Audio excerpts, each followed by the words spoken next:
Yeah, yeah. Yeah.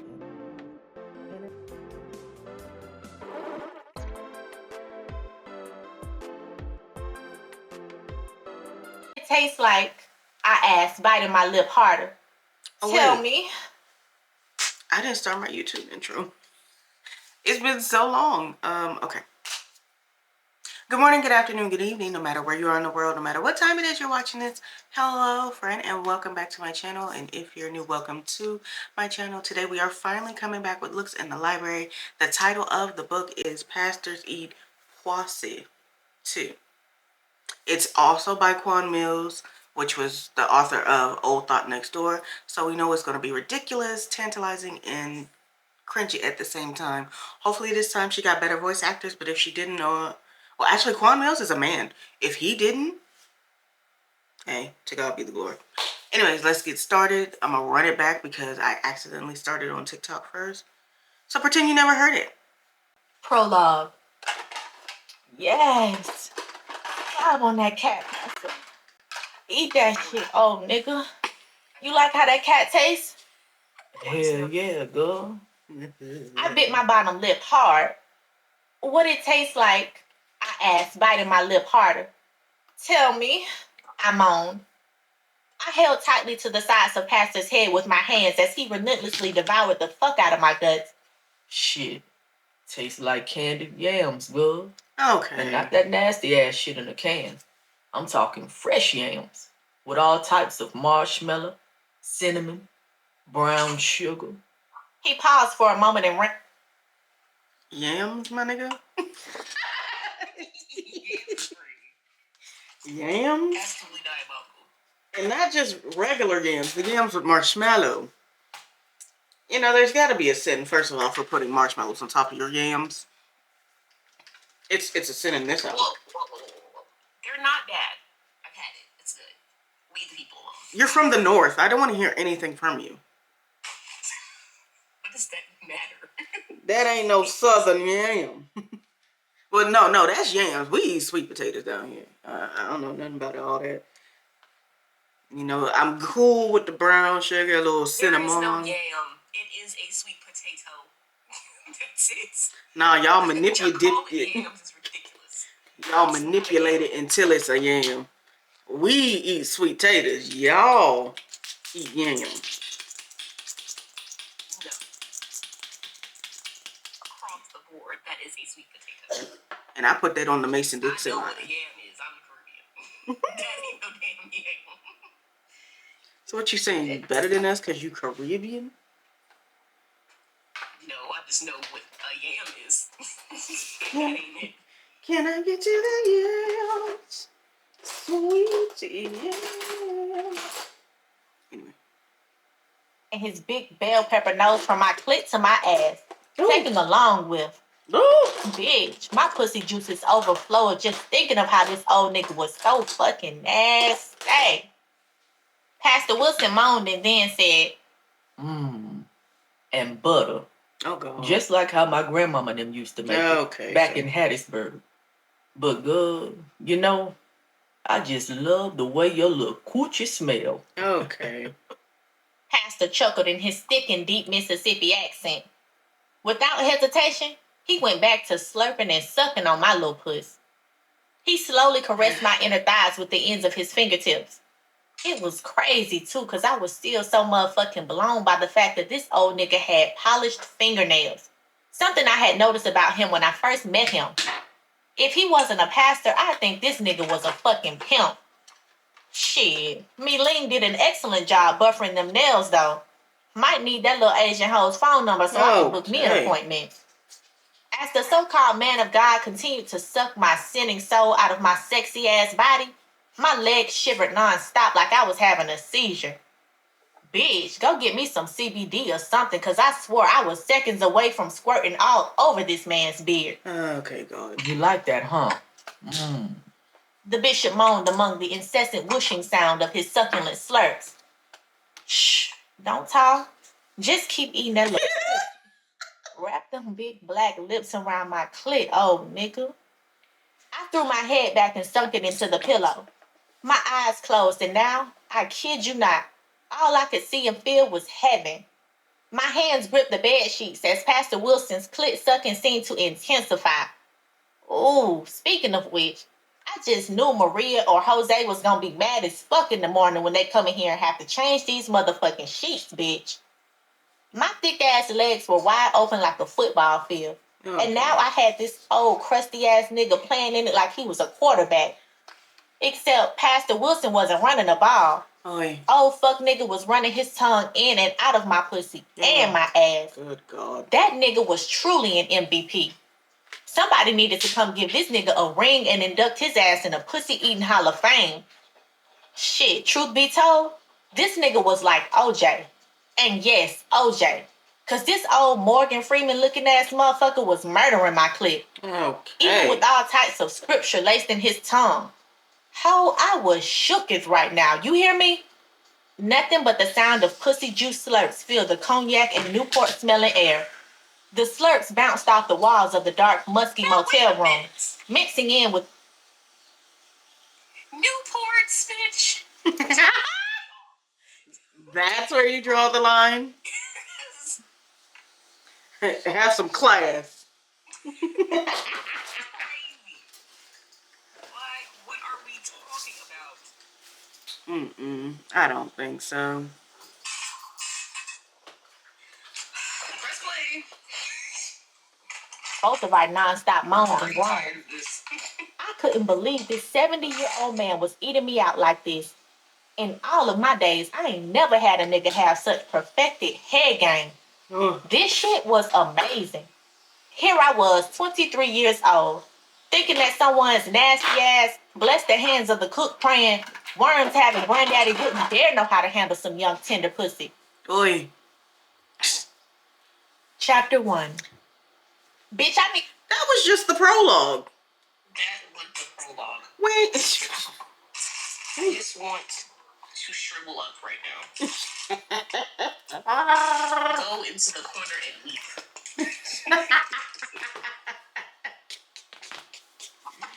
Ooh. Good God Almighty. Some Henny and a plan B.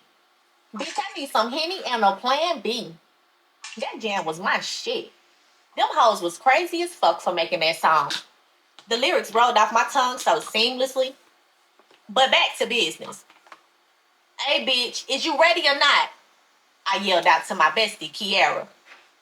I was ready to get the motherfucking party started. It was just about that time, too. A bitch was dressed in a bedazzling, sparkling silver bustier with a matching thong. Let me tell you something here, bitch. I was looking just like Selena's, getting ready to make some Mexicans itty-bitty bong-bong. Except for tonight, I was about to make a nigga come. Unlike Miss Quint. I hate her. It's so painful. It is so painful to listen to this story. Cause why would you this was written by a man and it shows. No woman wrote itty bitty bone bone. Okay? Not a one. I guarantee it. Tania, I wasn't just gonna sing and dance though. Bitch, I saved that shit for the club. Tonight, I was about to work and twerk this fire-ass pussy saddled between my thick, tatted thighs on this clown. I was gonna have this nigga's fat, lame ass so gone off my pussy, I wasn't just gonna be paid for the night. I was gonna be set up for the rest of my life. So yes, bitch, it was on. Yeah. I know what the fuck y'all thinking. Oh, so that's the shit she on. She a little nasty ass hoe. Oh, so fucking what? Yeah, I was selling pussy. See, half you busted, broke ass, dumb ass, expired weave wearing, bad bodied ass hoes be selling pussy too. And then y'all don't even be selling it for the right price. Some of you whack ass, dry pussy having hoes be out here selling your pussy for a $5 box from Popeyes and some garbage ass weed. Bitches out here sucking dirty STD infected dicks for stems and seeds. And then the other half you basic bitches be giving pussy out for free. But not me. Bitch, I ate good and smoked good. I could get any nigga to take me to Red Lobsters or Papados without having a nigga feel like he entitled to get something back from me. Unlike the rest of you silly assholes. Shit. Truth be told, if I wanted to, I could get those same clown ass niggas to eat my pussy and ass for free. Oh. Yep. I could get a nigga to slide his tongue all down my ass like he was looking for a missing winning lotto ticket. So I don't need a nigga for nothing. Nothing. Oh, and before I forget, let me just say that you bitches who just be giving pussy away, y'all some Salvation Army food pantry assholes. Giving your pussy away like it's canned collard greens. Got me all the way fucked up. This is what you call I'ma leave it at pick me. Cause of what is in my eye, golly?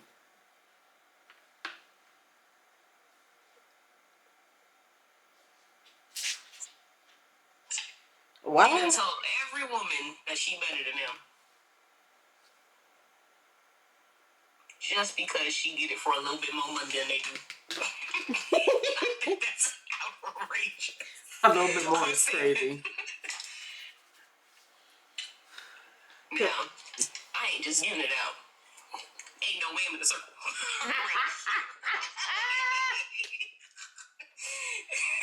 You're giving it out. She ain't talking to me.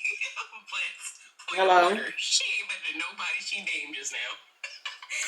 Ain't there a person on that list she better than. And that's crazy. She said she got more beef with the women than she did with the men. Hello? What's going on, baby? It sounds to me like you're mad you're in the position you're in and trying to find some way to make it better by telling yourself you better than girls who just give it away. Projection. You're reaching. They give it away. That's their business. That is their business. Take it with their creator. Okay. Mind the business that pays y'all. Hello, shouldn't you be happy that there's not competition in the street? I know I will be happy. I mean, that's not my ministry. But like, ridiculous to be sitting here worried about what another woman is doing with her coochie. I mean, hello? Well, you wanna know what you do with your coochie? Over here policing Pusai's. Good night. Y'all have a blessed evening. We're not doing it. See, asshole could never. Real bitches do what they gotta do. And the only thing that mattered to me at the moment was using these God-gifted gooey guts to make some fuck nigga empty out his pockets and run me my money. That sounds horrible. So tonight, like every other night, was all about business. No pleasure at all. By the way, my name is Machina. However, everybody, for the most part, call me Nunu. My stage name is Storm, though. I chose that name because my pussy can get so wet that I'll flood a nigga dick out like Hurricane Harvey. I'm 23 years old. And you sound I am like straight from Inglewood, the south side of Chicago. But now, I stay out east on 47th Street. I got one son. His name is Darquavius. Bye. He's 3 years old. However, he don't stay with me because my mama was on some fuck shit years ago. So her stupid ass had him taken away from me. His daddy locked up. Yeah, I knew I could take my ass down somewhere and get a real job. But a real ass job was never for me. I needed fast money. Everybody told me growing up I could dance, so right after high school, I took my sexy ass down to the factory, a gentleman's club on 119th. I auditioned and started working that night. I've been doing that since I got out of high school. Now, don't get me wrong. The money was good for the most part. But hey, when a bitch needs some extra cash, like I said, I was more than willing to sell some ass. Anyways, I had just finished. Now, ride with me if you will. I think that would have been my first choice if I needed extra money. There's always a second job. Alone. Rob a bank. She just said that she's not working a regular job. Okay, but you can get a loan, you can rob a bank, you can borrow. Rob a bank. Selling ass was never on the menu.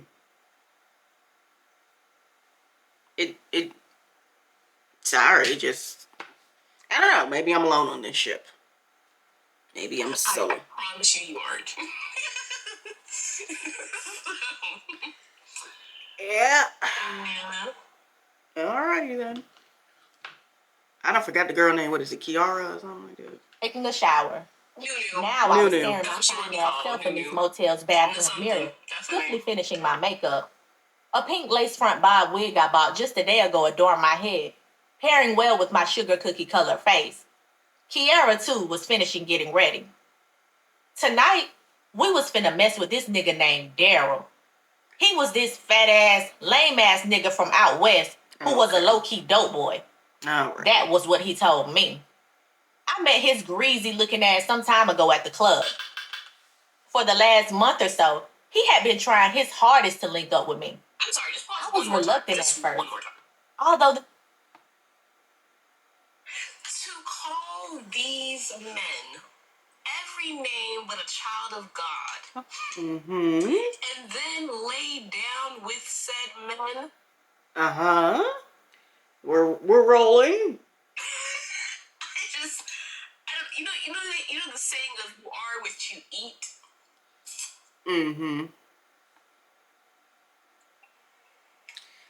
Continue. You are what you lay down with, is what you're saying. This is what you're choosing. Yeah, enter your body, right? Multiple times. Okay. Yeah. All right. Do your nudie thing. nigga looked like he had Vienna sausage for a dick. Oh, yeah. I was so turned off by his size. The nigga had titties bigger than me. Jesus. Oh, my son. I swear, this nigga had titties the size of cantaloupe sitting on his chest. Alrighty. Nigga had a belly so big, you would have thought his ass was pregnant with triplets. Boy. Every time I'd see him in the club, my skin crawled. But last week, I finally caved. When that fat, ugly-ass nigga told me he'd pay me and another girl 5 stacks to fuck his brains out, I didn't even hesitate to accept his offer. Clearly. 5 stacks? Really? I immediately told Kiara about his deal. And of course, her ass quickly agreed to come along with me. Shit, her ass had better too. She do got 5 kids from 4 different niggas, and none of them were on child support. Judgy? I don't know why bitches be doing that to themselves. Girl, ain't Don't you get in it twisted jail? though. I really wasn't hunting for money per se. Girl. Dancing at the factory was good money. Alright. That was when the dope boys and ballers came through. But when they didn't, only old ass niggas stingy with their pension and social security checks came through. And those old niggas always gave a fucking attitude when they had to pay $20 just for a lap dance. Daryl just texted me not too long ago and said that he was going to be here within 15 minutes. I glanced down at my phone and saw that it was nearly midnight. We had 5 minutes left to get ready. Bitch, I've been ready. The fuck is you doing? Kiara shouted back. I could see from the motel room's mirror she was sitting on the bed watching TV. Good, I'm just about done, I replied. We had no time to spare. We had to make sure everything was perfect. Our outfits, makeup, wigs. Bitch, we even took our asses to a Korean spa up in the burbs to get them yoni steams. Shit, you always gotta make sure your pussy is right and tight. Them steams will snap your shit back into place like you 12 all over again. Whoa. Daryl told us to meet him at the Fitzgerald Suites, which was this raggedy-ass motel on 79th Street. He told me to go ahead and get a room and he'd pay me back. I didn't mind, though. It only cost $50 a night to stay here because this place was nasty as fuck. Spider webs hung in the corners. I swear I could hear the sound of roaches and rats climbing within the walls. These were the other reasons why I was pressed as fuck to get this shit over with ASAP. This place was the fucking pits. The room smelled like mold, Newports, mothballs, and unwashed ass. The room's old-ass TV barely worked. But that's where you're selling coochie. Kiara told me it could only pick up like 3 channels. Can you believe that it still had antennas like it was 1991 or some shit? That thing was so big and bulky. It kind of reminded me of the old-ass TV my grandma had in her house. She used to watch her faves like In the Heat of the Night, Family Feud, and other soaps on that clunky big ass shit while she smoked squares and Silk Ripple. What? And now, ironically, Steve Harvey's ugly ass was actually glaring on the motel's TV. Okay. Kiara was watching him yap off about some contestant. And why Steve Harvey caught a trick? Side note, why that nigga's lips look like that? Yeah, okay. I bet he could eat a mean pussy though. Madam. And probably eat it from the back. Madam. The mustache says it all. Anyways. Chapter 2. That's a weird place to Once leave I the finished chapter. putting on this last laugh, this bad bitch here immediately stood up from the bathroom mirror and walked deep into the room. The room was dark, so I went and turned on the lamp next to the bed. I looked at Kiara and roared, "Bitch, turn that shit off." "Oh, for what? That nigga ain't here yet?" she replied with a little attitude. Her gaze was still attached to the TV's cracked screen. I smacked my teeth and rolled my neck. "Bitch, we need to get the mood going," I exclaimed. Oh no. See, this bitch got me fucked up if she thought this was gonna be just easy, seamless money to make. Ho, you doing too much. Just relax, chica. Boo-boo, I said, clapping my hands. We talking 5 stacks. 5,000, not 500. Your Section 8 food stamp selling ass don't got time to relax. Ooh. Turn the fucking TV off and let's go over this shit again. Kiara smacked her teeth as she grabbed the remote sitting to her side and turned the TV I mean, off. if you're gonna hold, you must do it Okay, so correctly. what you want me to do again? And do I really gotta fuck this man? Oh, bitch, yes. The fuck? You think you gonna get paid to just look at him? Kiara frowned. Ew, I just can't, girl. I don't know why I agreed to this. I'm scared that nigga gonna crush me. Bitch, one of your baby daddies is like 400 pounds. Okay. Did he crush you? No. So what the fuck then? I said, shaking my head. I swear, this bitch was so unbelievably stupid sometimes. I don't even know why I bothered to drag her special ass Forrest Gump ass with me. Lord. Yeah, we were BFFs, but her ass was just so damn slow sometimes. God damn. See, I only let her tag along with me because, like I said, the bitch had 5 kids and was on the verge of getting evicted. I even helped pay this bitch's cell phone bill from time to time. Girl, you playing with fire. I don't even know why you think this is a good-ass idea. What? I growled as I rolled my eyes and shot a scowl back at this retarded-ass bitch. Okay. Bitch, if you scared, why you tagged your scary ass along then? Points are being made. She shrugged her shoulders. Cause, I mean, I knew you was serious, but this shit sounded a bit too serious for me. Ugh. I exhaled and rolled my eyes to the ceiling. Look, bitch. Just play with the nigga's balls. Rub his taint or something. God damn. I'll just do the rest. Fine. Damn. Okay. Kiara replied with a scrunched face. By now, I was agitated like a motherfucker. And if she wasn't my BFF, I would have been knocked this pussy hoe out. See, something told me just to bring Jessica's ass with me. She was another dancer down at the club. Although she and I were beefing at the moment, over a nigga as usual, I knew if I would have talked to her ass about tonight, she would have been game. And that bitch can suck dick too. Shit, I saw her ass in action just a few nights ago. I just knew Jessica would have. Hello, BB. Welcome to our holy and heavenly Lewks in the Library. Hey, BB. How goes it, darling?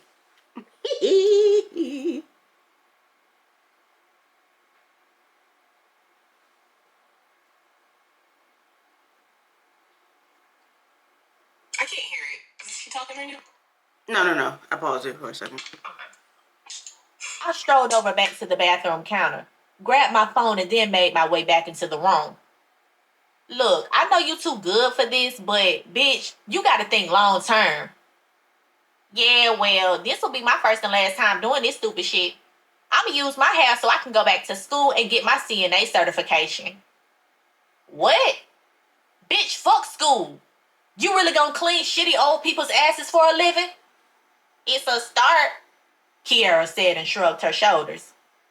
Bitch, just stick to what you know best. Suck some dick and make some real money, ho. Now you are doing the most. Girl, whatever, Kiara said, smacking her teeth. You do you and I'ma do me. She's judgy. Get this shit over with. She's very judgy. Just as I was almost 2 seconds from popping off on Kiara's ass, I heard 2 knocks on the motel room's door. That had to have been Daryl. Girl, get up, I said in a growled whisper. I ran over to the door. I didn't know why I didn't even bother to look out the peephole. Soon as I opened the door, my face sunk. Machina Spearman. It was a fucking cop. Some tall white boy with a big red beard. He was dressed in typical Chicago PD uniform. He stood there, damn near filling up the entire door. Yes, I gulped. What's wrong? Suddenly, he grabbed my right arm and yanked me through the door. What the fuck? Then he slammed me up against the outside wall next to the door. Why are you doing this to me? Out of the corner of my eye, I saw another cop, a black lady, run down the hallway of the 2-story motel. You got her? She asked as she approached the door. Yeah, there's another one in the room. What the hell? Oh, she didn't even set up. Did you not call something like that? Handcuffs on me. What did I do? Why is she arresting me? Kiara cried as the black female cop dragged her out of the motel room. You ladies are under arrest, the black woman cop announced as she slammed Kiara against the wall next to me. Kiara glanced at me with her eyes widened with fear. Ow, that hurts. Why y'all arresting me? I ain't did nothing, she cried as the officer tightened the cuffs around her wrist. Arrested for what? I screamed out, almost ready to fight this cracker off me. He was kind of cute, though, for a white boy. Please, focus. All of a sudden, I heard a voice say, for promoting prostitution in the 1st degree. Also, wire fraud. I glanced over my shoulder. It was fucking Daryl. He wasn't dressed like a street nigga. He had on a short-sleeved black shirt, some jeans, and old-ass Jordans. A big-ass bulletproof vest that had the letter CPD written on it in white wrapped around his chest. Nah, nigga, you set me up. No, you set yourself up. Take her down to the precinct. Daryl flashed a smile, then walked up. This is a setup. Is. Because she said he asked her multiple times to do this. And she said no until she finally caved. So you, first of all, and then also she didn't even, the act did not go through. So how are you arresting me for something I haven't even done yet? Don't ask me. I just work here.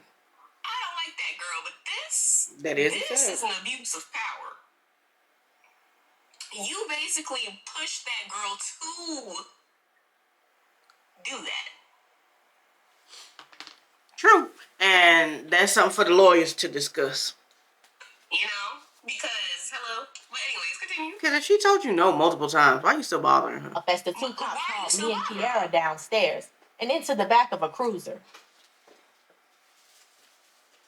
Chapter 3. Nishana Spearman, let's go. Bond hearing is coming up. A white female jail guard howled as she opened the jail cell. It was a Friday morning. 10 a.m. just struck the clock inside of my cell. On any other Friday morning, I would have had my tired ass still in bed. I usually dance from 7 to 4 a.m. on Thursday nights, so my Friday mornings were reserved for a bitch to get her beauty sleep. But now, here I was sitting inside a shared jail cell. I was on high alert, observing these other crazy-looking bitches. They were gawking me down as if I owed them something. This one bitch in the corner looked like she was ready to eat me the fuck alive. Bitch cray-cray for real. Look like Queen Latifah on steroids. Here we go. In all of my 23 years of living, I ain't never stepped foot inside of a jail cell. Never even been inside of a police station. Yeah, even though my baby daddy locked up, I ain't never visited his ass. Not once. I don't do jail. I was sitting in my bed all the way off to the side when the jail guard called my name.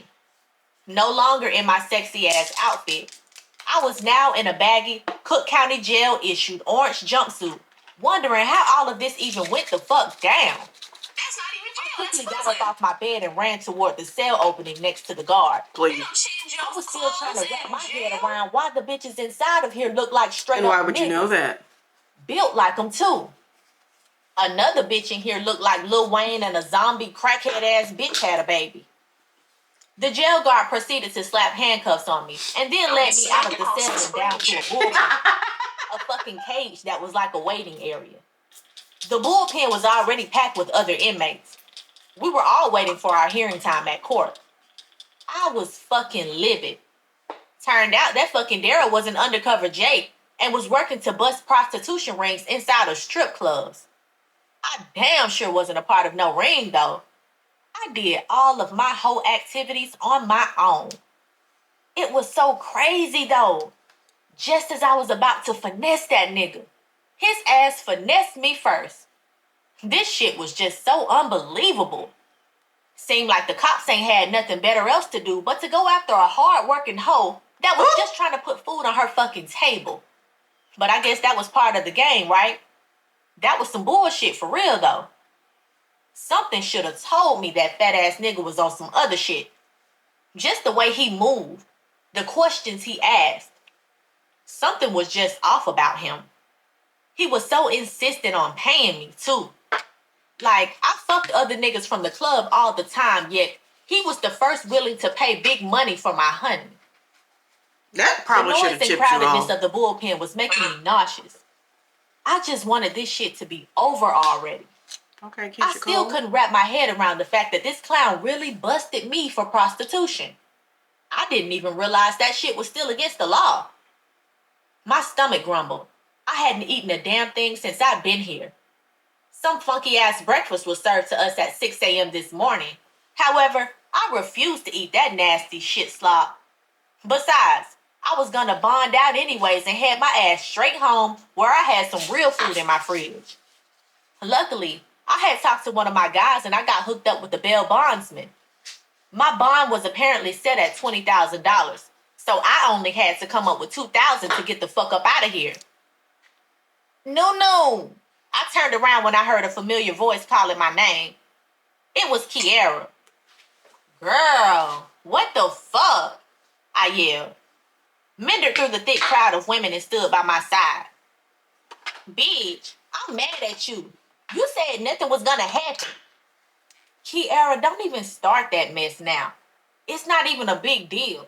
Besides, didn't you bond out? No, I can't afford it. Why you ain't call your peoples? I did. They can't afford it. And they said I should have known better. I can't stay in here, girl. I got fucking kids. You lied to me. Bitch, I didn't lie to you. You knew the risk of what we were doing. Oh, no. So don't fucking go there. Whooped her ass right there. Well, I had to do what I had to do. I paused for a moment and thought about what she just said. Oh, What she you flipped talking on you. about? I asked. Girl, I told them detectives the truth about everything. You what? Oh, Bitch, are you crazy? She flipped You on snitched? you. Suddenly, the chatter inside the bullpen dissipated, and all eyes were on us. I did what I had to do. Bitch, I got kids. You don't. Fuck you. You old raggedy ass, informant ass bitch. I should beat your ass. Just as I was about to wrap my paws around this scaredy pussy asshole for running her mouth to 12, I heard my name being called again. Nishana Spearman, you're next. Bitch, you lucky they called my name. We gonna see about this shit, though. Stupid, retarded ass hoe. Fuck you, Nunu. You a bird anyways. All your stupid shit gonna come back to you. Fuck you, hoe. Hey. Cut that out or both of you hussies are going to solitary confinement. The jail guard howled as she pulled me out of the bullpen. Guess she sensed the sudden beat, and she looked like she was ready to break up a fight. It wasn't gonna be no fight though, because I was gonna beat that bitch's ass. Chapter 4. Where are we going? I asked the jail guard as she escorted me down to an area past the actual bond court hearing room. Just be quiet. The prosecutors want to cut you a deal. But I bonded out, I said with a raised brow. Girl, now I just got a restriction warning. For what? Cause you know, they was just talking about getting active with each other.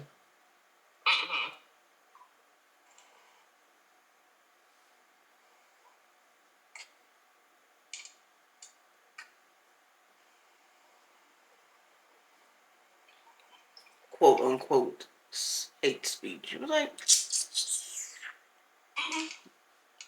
y'all got other things to worry about, don't it? Well, yes.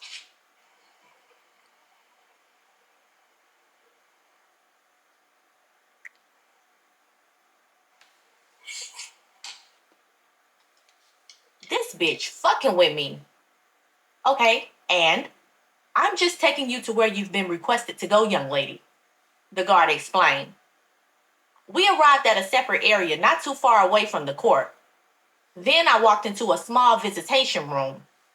This mixed up Janae Aiko looking ass bitch and an older white dude with a head full of gray hair were sitting down at the table engaging in small talk. The moment I walked in, their light conversation ceased. The white guy threw his gaze toward me and said, "Good morning, Miss Spearman. Have a seat."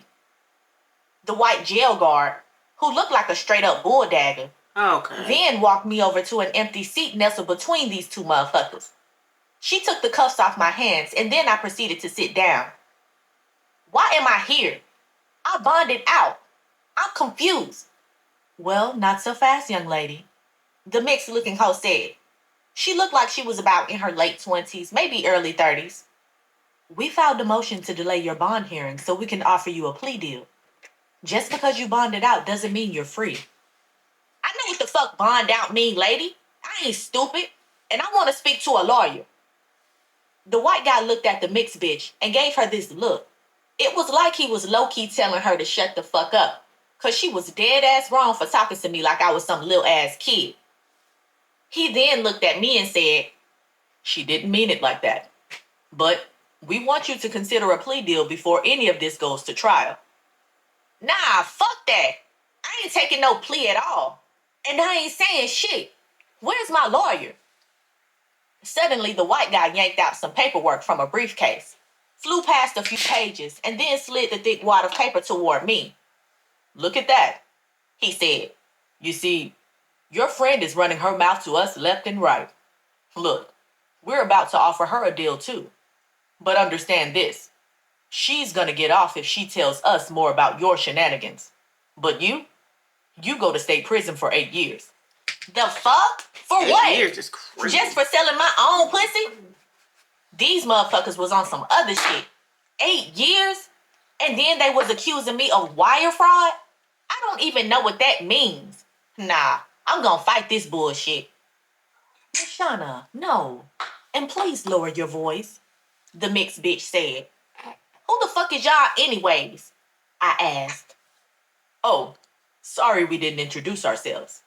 I'm Mark Rowan, Assistant State's Attorney with the Cook County Prosecutor's Office. This is my colleague, Rashida. Nice to meet you, the man said as he extended his hand to shake mine. This cracker must have thought I was stupid. I wasn't gonna budge to nothing. I wasn't gonna say shit. Not even sign shit. I wasn't even gonna shake this cracker's hand. Got me fucked up. I could have been out already, but these motherfuckers was on some straight bullshit. He pulled his hand back and rolled his eyes. Anyways, look, you're making this more difficult than what it needs to be. Here's our deal to you. You'll be on probation for 3 years. You can't dance at the strip club anymore. And also, you have to do 300 hours of community service. Why I can't work at the strip club no more? That ain't against the law, I protested. Besides, y'all still ain't tell me what the fuck I did. Y'all got me on this bogus charge. When you made that Cash App arrangement through text message with Daryl, that's also considered a wire fraud charge, Missy. Now that right there is serious jail time. You know why? Because that's the feds. We already spoke to them. They are willing to drop that charge if you just accept our deal. If not, we'll then refer your case over to the feds. They will dig and dig until they hit lava. You want to go down that route? Feds don't like to do plea deals either. At least with us, we're lenient. Why you lenient? Or whatever the fuck that means. Oh, please. Lenient means forgiving. Rashida, the other prosecutor, replied, Look, young lady, you still have a life ahead of you. And we know you have a son. Okay, and I barely see him. Well, that can change if you do the right thing. Besides, you might have a change of heart one day. You want him to visit you behind a piece of glass? Mark asked with a raised brow. Suddenly, I began to get somewhat nervous. I slowly shook my head, wondering if this was all some big setup. And what about Kiara? She just gets to walk away? Yes, Rashida said. But don't worry about Kiara. Worry about you. You damn right. So what is it going to be? Mark asked. Fine. Fuck it. What I gotta sign? Mark quickly yanked another set of papers from his briefcase, flipped through the thick paperwork, and then handed me back the file with his finger pointed to a signature line. He pulled out a pen from his suit jacket's pocket and handed it to me. Signed there and dated. This some straight up bullshit. Where the fuck I'm finna do community service at anyways? Glad you asked. After you get out, your probation officer is going to arrange community service for you. Capiche? Capiche? Mark said. Fine, whatever. I leaned back in the chair and held my arms by their elbows, shaking my head in disbelief. Chapter 5. After I got done talking to the two prosecutors, I was immediately taken back to my cell. I changed my clothes and then was taken down to finish my release paperwork. I had called Jessica just before I was taken back. I told her what had happened to me and Kiara and apologized for going after her nigga the way I did. Yeah, so I fucked Tay. But he wasn't shit no way. She knew he was a fuckboy too. Nigga ain't have no job. Had 3 kids he couldn't even take care of. And then the nigga was community dick. He fucked any and everything with a hoe. She gave his ass the boot finally. And you still have sex with him. Isn't that ridiculous? Not relations. Yeah, she about to fucked him now. But you mad at other girls for giving it away. Something's not... Because you basically just said that you gave it away because you said he didn't have a job. Right. So he ain't give you no money. If he ain't got no money to give you, then you gave it away. Something's not clean in the buttermilk. Like, mamas. Anytime I hear mamas, I instantly think of Scotty and Capri. Mamas. Because she ate with that and you can't tell me nothing. Anyway, so we squashed our beef immediately. Then I had asked her if she could bring me a change of clothes. I also asked if she could take me back to my crib. She didn't even hesitate. In fact, not only did she bring me a change of clothes, but she was outside waiting for me to get out. See, now the girl that you got beef with is your true friend. The other girl is your real friend. that sold you out. Girl, your best friend. You call her all types of names in the book other than the child of God. What are we talking about? What are we speaking of? Please. Was what a real friend's supposed to do. Shit, what a real ass bitch supposed to do. Unlike Kiara's scary snitching ass. But baby, I know one thing for sure. If and when, cause I know it's coming. I see that raggedy ass, tired, stank pussy smelling bitch in the streets. Oh, now she stank. But you was just finna sleep with her. Let everybody know her ass a snitch. I should cut her stupid ass in front of her ugly ass retarded kids. So they can see they stupid ass mammy ain't on shit. One thing about it, I hate people using the word retarded. Bitch crossed me big time. It's a slur. But now that I thought about it, I got papers on me now.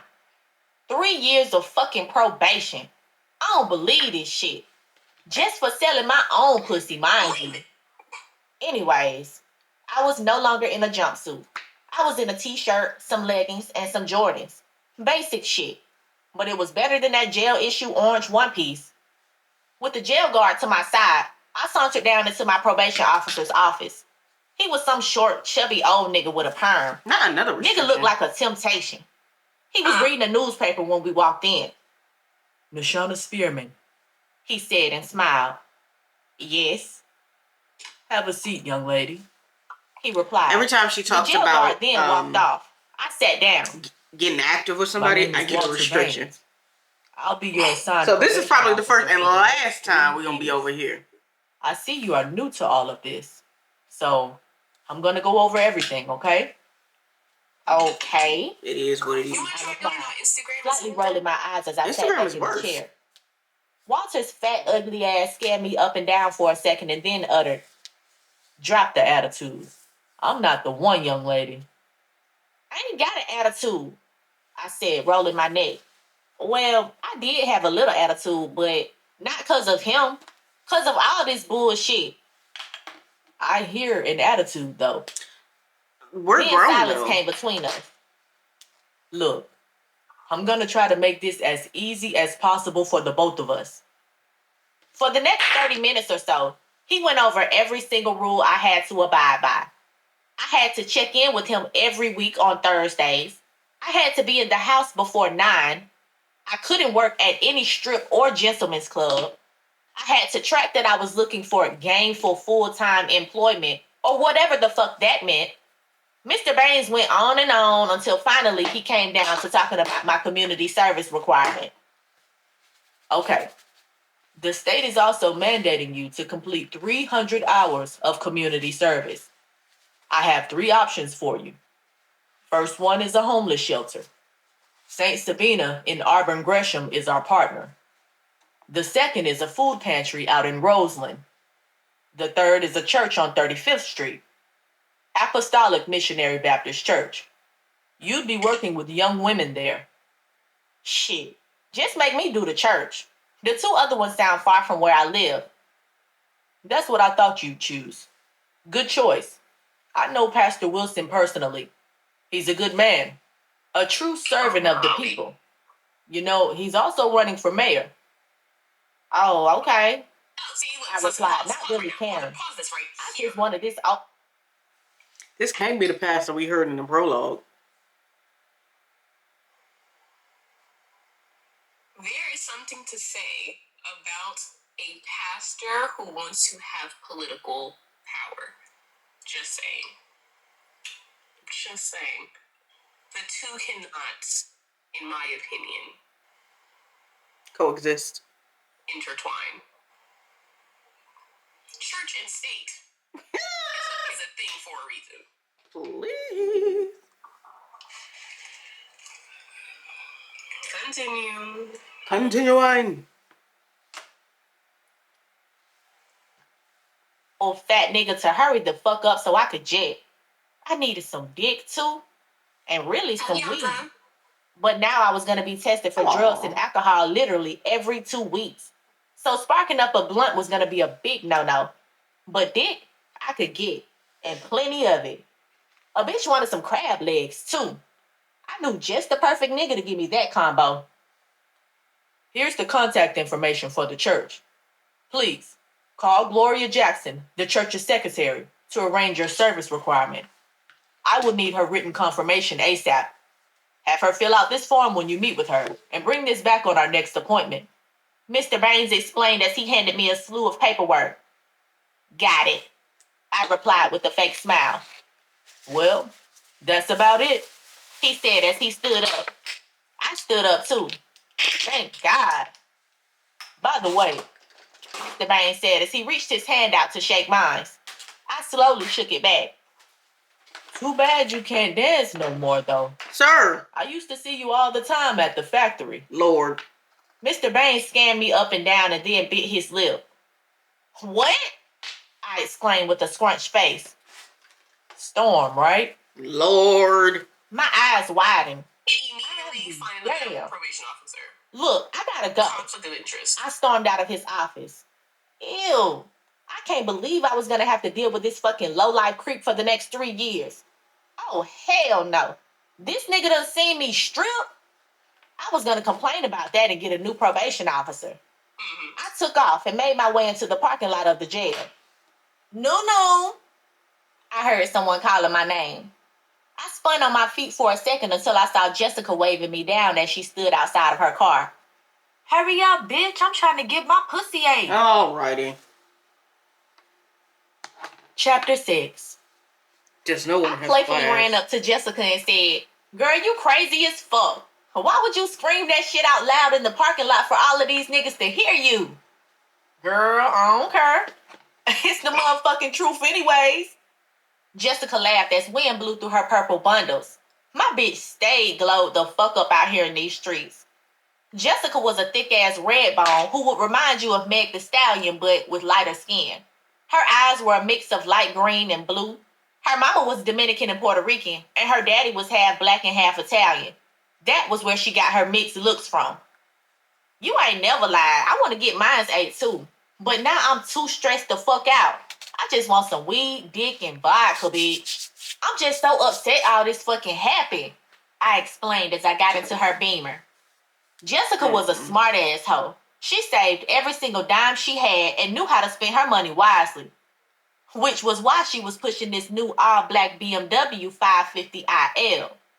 Girl, don't even worry about it. They'll probably just drop the charges. No, the fuck they won't. I had to sign a plea deal to walk out, or otherwise I was facing damn near 10 years. Jessica chucked the car's engine up and we sped off down the street. Cook County Jail was too far away from my crib on 47th Street. "What you mean? Bitch, you took a plea deal over that petty ass shit?" Jessica said, shaking her head. Cardi B's Bodak Yellow was lightly blaring from the car's radio. "Yes, shit. Bitch, I'm not built for prison. They talk about I even had a wire fraud charge for arranging the payment over Cash App. All this shit just sound bogus as fuck." Damn. That's how they do, though. Motherfucking pig set you up. That mean I gotta lay low, too. Then they said I can't even fucking dance no more. What the fuck am I supposed Are you to done? do? What? Yes, bitch. Now that's fucked up. What the fuck you finna do now? Go get a job at Walmart or a fucking call center? Bitch, I don't even know. And now I gotta do 300 hours of community service. Bitch, community service, is you serious? Yes. Ooh. Girl, and the probation officer even saw me dance before. Girl, he knew my fucking name. I'm gonna ask someone if I can change probation officers, cause he made me feel very fucking uncomfortable. This too much. Jessica said, shaking her head with her hands glued to the steering wheel. I sat back and shook my head, just fucking disgusted that all of this went down. It is what it is, though. I'm just glad to be out of that shit. You told your mama and them about what happened? Suddenly a scowl covered my face. Fuck her. I ain't fucking with her. After all that shit she did to me. Damn. Y'all still going at each other like that? Boo-boom. Look, we gon' still beef as long as she got my son. I know that for sure. Anyways, can we stop to get something to eat? What you want? Girl, some Mickey D's. Okay, good. Cause I was gonna get something in my system before I went over this nigga's crib. Jessica and I grabbed something to eat from McDonald's. Then we made our way down 47th Street. All right, girl. Just give me a call if you need anything. I'm about to go get my box ate, he said as I got out of the car. I paused for a moment. Wait.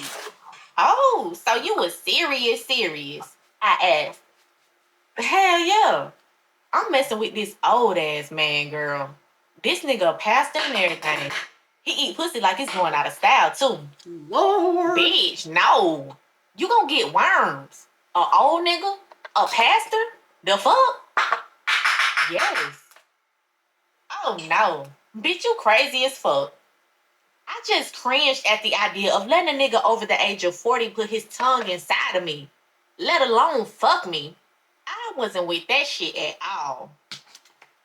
Okay, look, we gonna have to talk about this later. Just give me a call, cause this old man on a busy schedule. Okay, bitch. Holla.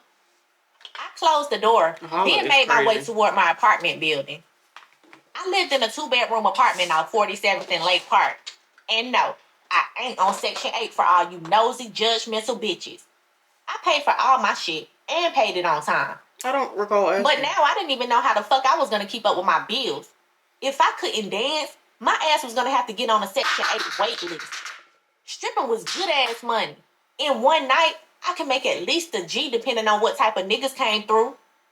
I knew if I had to get a job working customer service or fast food, it was gonna take damn near 2 weeks just to make a stack. I wasn't with that shit at all. I was gonna have to come up with a serious plan.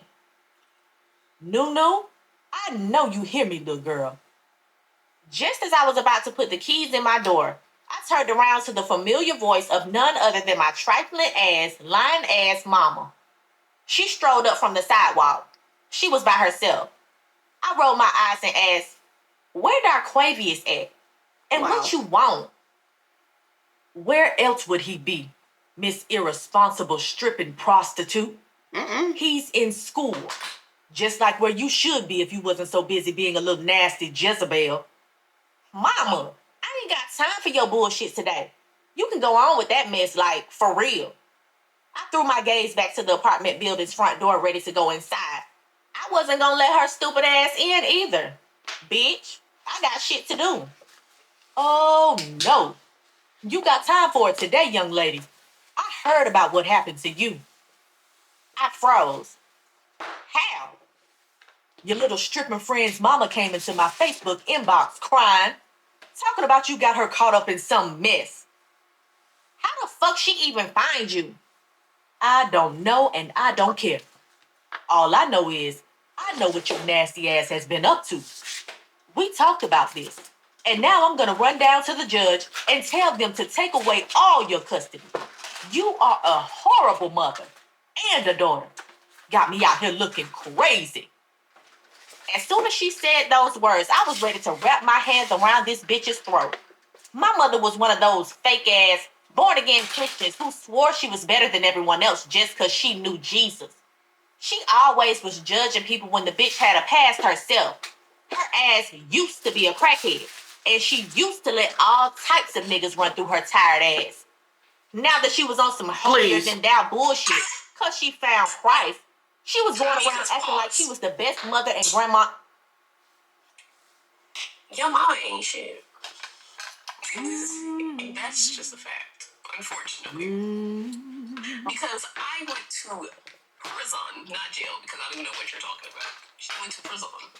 And the first thing you do is say, "I'm going to take away all of your custody." Was that going to help, woman of God? Was her not seeing her child going to turn her to Jesus? Please. You don't think she's already going through a lot? And you're going to add on to her trials and tribulations? It's something to say that you used to be a crackhead. And having people do all types of things around you, apparently in front of your child, because she knows about it. For you now to be judging her for taking up the mantle of your sin. But you know what? Taking up the mantle. Lord have mercy. You have cursed your generation, and you do not feel responsible for the way that your child turned out. Now you're trying to get a redo with her kid. Right. Okay. Clock it. Trying to get a redo with her kid. The Aquarius, I believe she said. Whatever that baby name is. It feel like Girlfriends. The little baby Jaboo-boo. Djibouti. Jimmy Crack Corn. Whatever that baby name is. But yes, this is unfortunately a thing.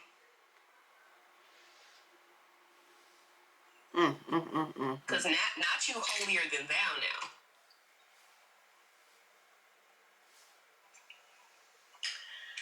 Well, continue. Continuing.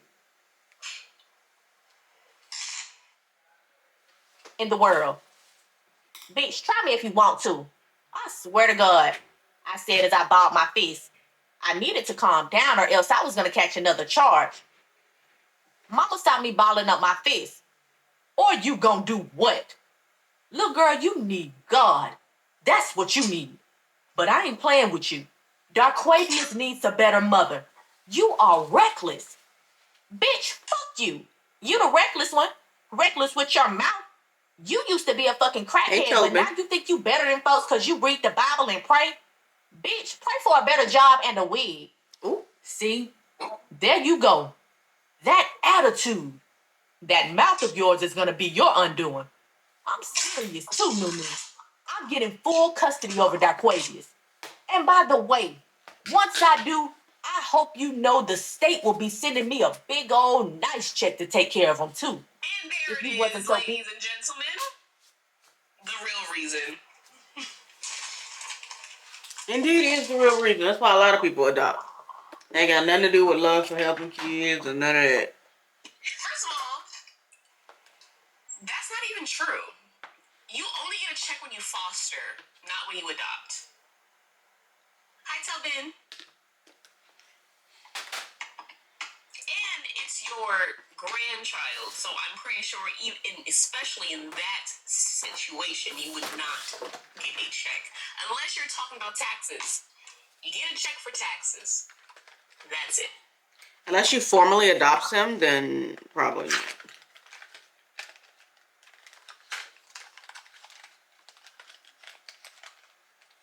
Continue. No, you can still do it. Like, you can file for dependents. Even if they're not your children.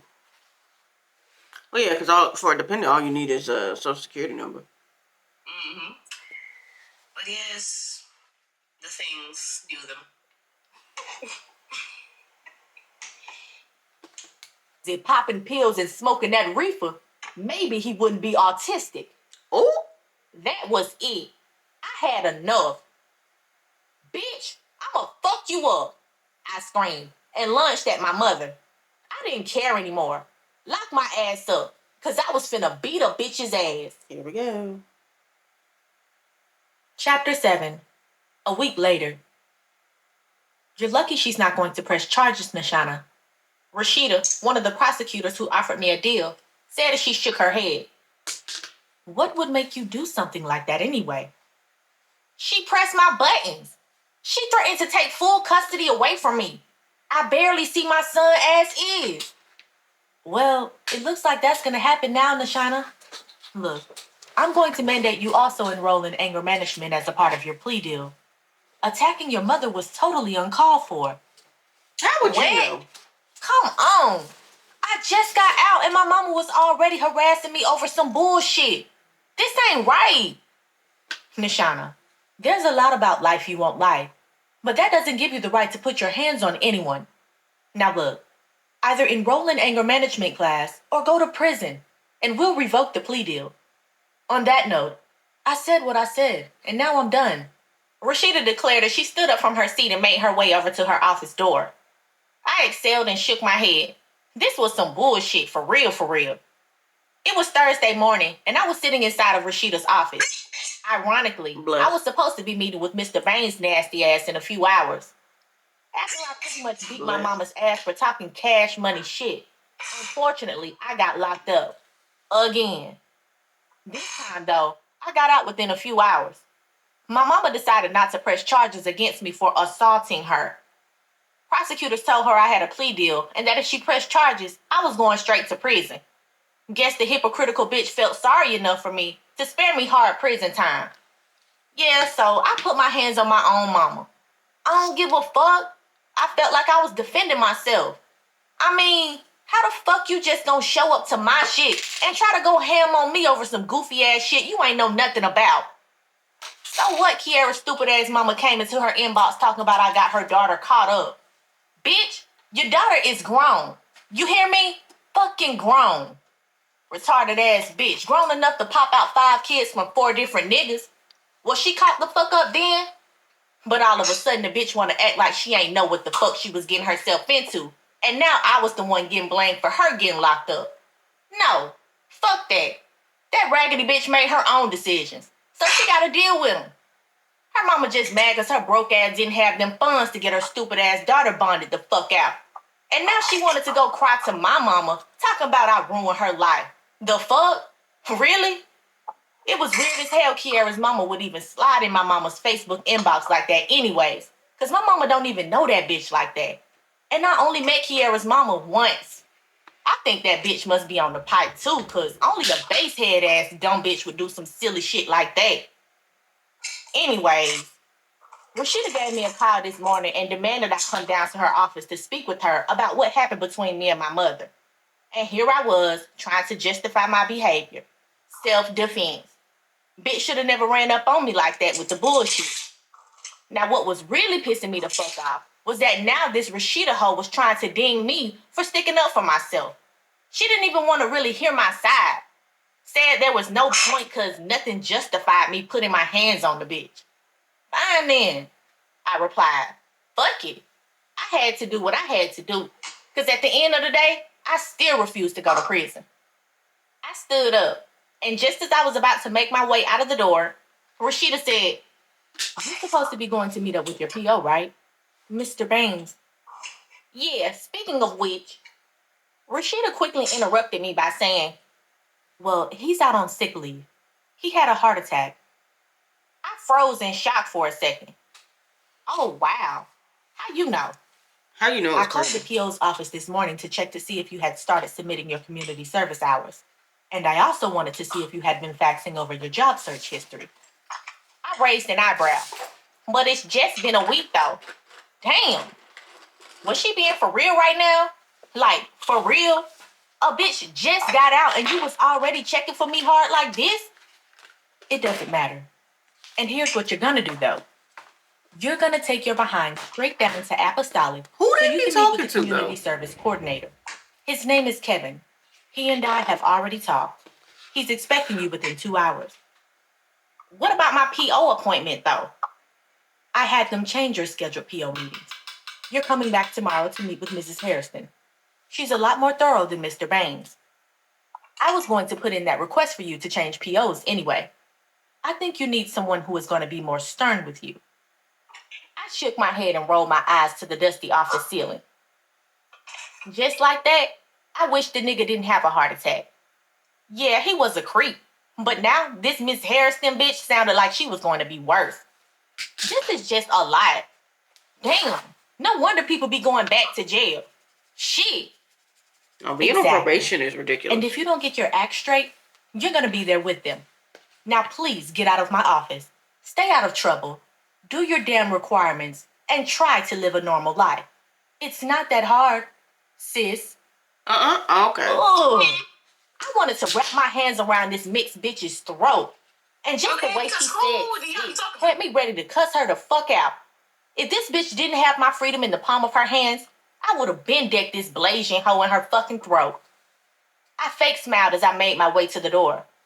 Thank you, sis. I'll check in with you later, I replied with sarcasm as I strolled out. Rashida slammed the door behind me. Fucking bitch. I grumbled under my breath as I headed out the Cook County Prosecutor's office and back to my car. Hi, I'm here to meet with Mr. Kevin. I had just walked through the doors of Apostolic Missionary Baptist Church. It was one of the largest churches on the south side. I wouldn't be surprised if this the church my raggedy ass mama go to.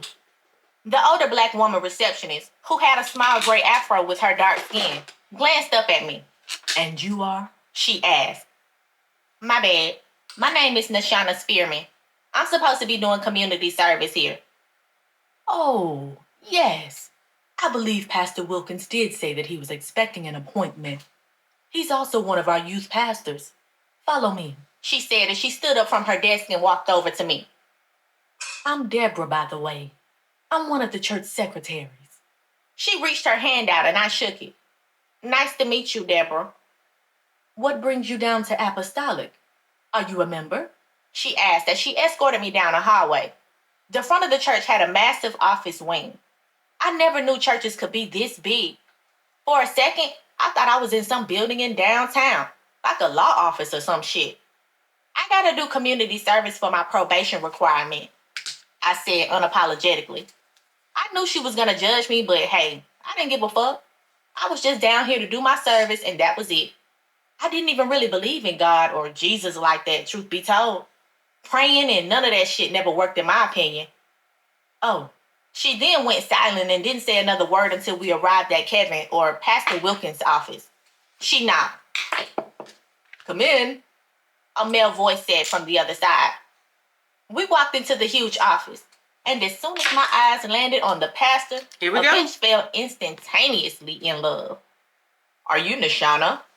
Pastor Kevin said as he got up from his big leather office chair. I gulped, taking in this nigga's overwhelming sexiness. He was tall and built like he was ready to make NBA's first draft. His skin was dark cocoa like Ethiopian coffee beans. This fine-ass nigga had Pacific Ocean waves roaring in his head. A light beard adorned his chiseled brown face. The moment he opened his mouth, I saw the straightest, whitest teeth I'd ever seen on a man.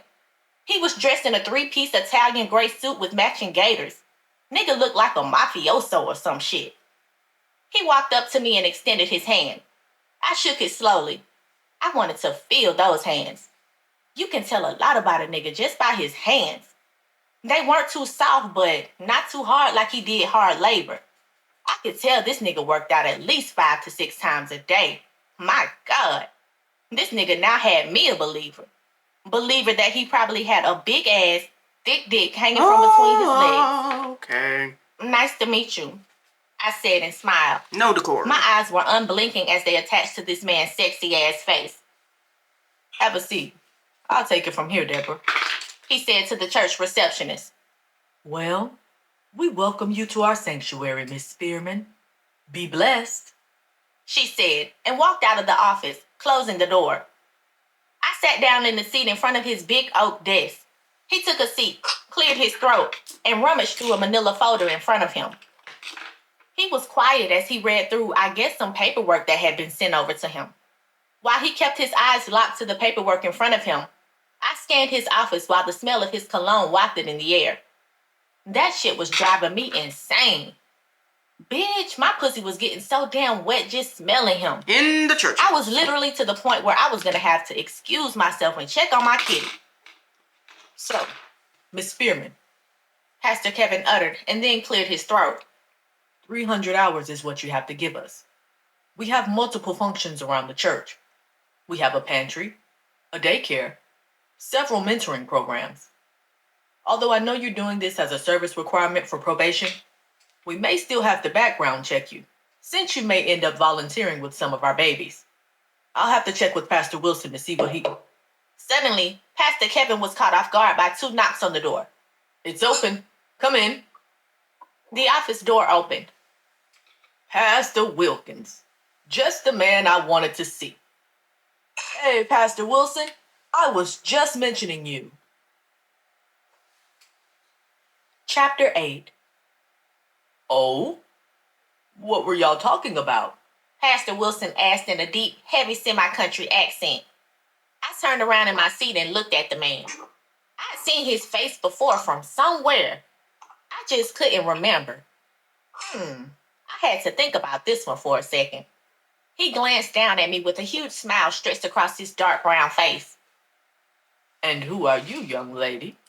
He asked. Hi, my name is Machina. Machina Spearman. Pastor Kevin cleared his throat and said, Pastor Wilson, Machina here is going to be doing some community service with us. Pastor Wilson let out a slight snicker. Oh, really? You a college student or something? He asked with this huge smile on his face. This nigga reminded me just like that nigga that played the bishop on the show Greenleaf. He was tall like a tree, with a somewhat heavy build like he probably played football back in high school. He was wearing a dark gray pinstripe suit that hugged his thick frame well. Damn, he probably did really work out though. Shit, as I took a good look at him, I couldn't lie. And don't judge me for saying this, but for an old nigga, Pastor Wilson did look pretty good, I guess. He had silver wavy hair that connected to a well-trimmed beard that was the same color. I couldn't tell how old he was. Maybe 65, 70, and he was definitely someone's granddaddy. But ew, the old bitches can have his ass, not I. Bitch, I ain't trying to get worms. Nigga probably gotta pop a whole bottle of Viagra too. Nuh-uh, fuck that. Nigga might die inside my pussy. Okay. I quickly looked down at his wrist. I swear to God, this man had on a $50,000 Rolex. Had to be with the way that motherfucker was glistening in my eyes. Trust me, if there was one thing I knew, it was jewelry. Yep, this was exactly where all them dumb bitches' money was going. Straight to his wardrobe. I bet this nigga even got a Benz parked out front. Probably a Bentley. Probably live in some stupid ass mansion out in the birds. Or probably somewhere in one of those big ass houses in Kenwood next to the Obamas in Farrakhan. Then it hit me. Yup, I knew where I seen this nigga before. I just saw his ass on a billboard on the 47th Street bus. I think he was running for mayor. Yup, that was him. Anyways, no sir. I'm doing this because I'm on probation, I answered. Awkward silence suddenly filled the room. I slightly smiled out of embarrassment. I mean, truth be told, it was kind of embarrassing I was having to explain to people why I had to do community service. But hey, it was whatever. Shit, truth be told, I probably wasn't the first to come down here to do community service either. Oh, okay. Well, I'm glad you chose apostolic to do your requirement, he said as he looked me up and down. He paused for a moment and then said, Shoot, we might have to use your hours to work out our members. You look like you're in pretty good shape, young lady. Sir. Yeah, there we go. I knew it. Typical man. See, I just knew from the moment this nigga walked in, I could tell he was gonna eventually be on some fuck shit. All men be on bullshit regardless of who they are. Pastor or dope boy. All men love pussy. Especially good-looking young pussy. No man is excluded unless he's gay. Please. I would be flattered by his comment to an extent. I had that type of bedazzling effect regardless of where I went. Granted, because I was a That's dancer, what she I had said. to keep myself in She's shape. bedazzling. Aside from my looks, I guess just from the way I walked, talked, and even carried myself, men just knew I was on some low-key nasty hoe shit. Like, why lie? I dance and occasionally fuck niggas to make ends meet. I swear, I could go around without makeup and weave and even wear a fucking Felicia the Crackhead outfit. And niggas will always still try to find a way to shoot their shot. Yeah, I try my best to stay in shape. I can tell. Sir. He continued. Focus. Then he looked at Pastor Kevin and said, Can you and I have a word in private for a second? Sure, Pastor. Pastor Kevin then looked at me and said, I'm going to step outside with the pastor for a second. Just give us a few minutes. I won't be long. Pastor Wilson said as he gawked at me with a smile. No worries. I ain't got nowhere else to go, I said. Thank you. Pastor Kevin and Pastor Wilson exited the office. As soon as the door closed, I pulled out my cell phone and shot Jessica a text. I told her I was going to hit her line when I got out of here. About 5 or 6 minutes later, both men strolled back in. Pastor Wilson stood next to me, looked down at me and asked, So, Miss Spearman, do you know who I am? What I'm doing? I think you're running for mayor, right? I said curiously. Yep. We just launched the campaign a day ago. Right now, I'm looking for volunteers. Now, although you were supposed to be technically volunteering for the church, which is a registered 501c3 organization, we're going to finagle some things a bit so we can use your hours for the campaign. How does that sound? Already messing up. I thought for a second. This shit sounded kind of shady. But why was I not surprised? Is this legal? I mean, can I do this? I think I should talk to my PO about this. No. No need to do that. We will coordinate everything with Rashida. She's on board. She's a good friend to the church. We'll even give you a stipend too. Pastor Kevin interjected. We'll pay you $400 a week in cash. How does that sound? Shady. This was weird as fuck, but I guess they sounded pretty legit. Okay, I said, slightly shrugging my shoulders. So y'all gonna have me volunteer on the campaign and y'all gonna pay me $400 a week in cash? I don't know. I mean, You can't volunteer and be paid. If you aren't comfortable, young sister, we understand. We just thought you might need the financial assistance. Pastor Wilson explained. You can just stick with working in the pantry. Okay, I'll go ahead and do this then. Great, Pastor Wilson exclaimed. Chapter 9.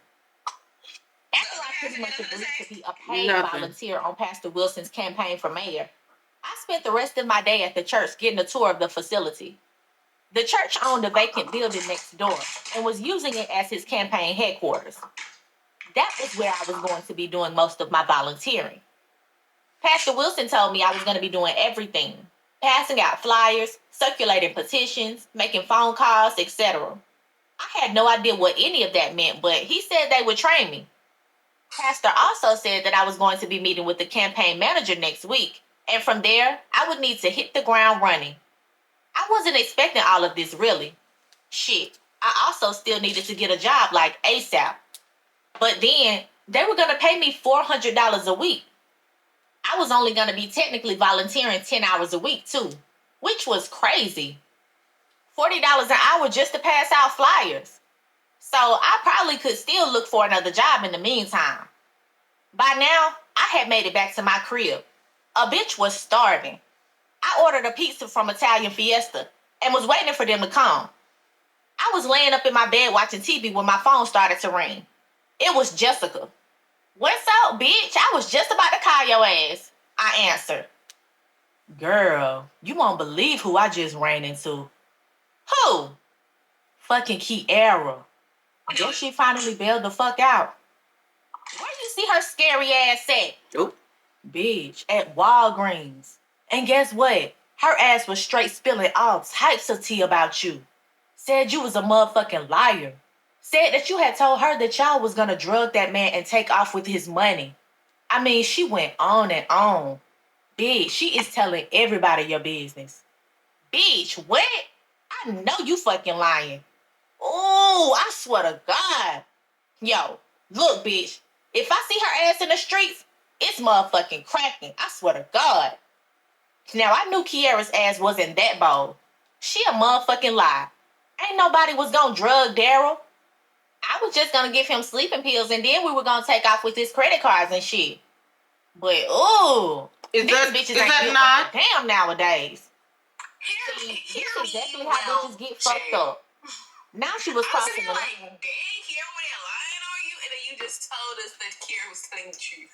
The truth. Truth.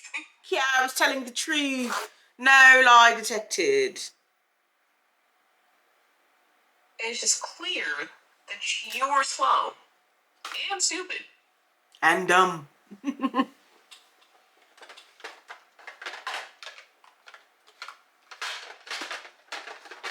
Because you mad because she telling the truth. Because I was with you until you literally said, I was just going, right. like, madam. I was almost like, dang, that girl lying on your name. Right, because the story ain't tell us all that. That's what I'm saying. Okay. You did, though. No.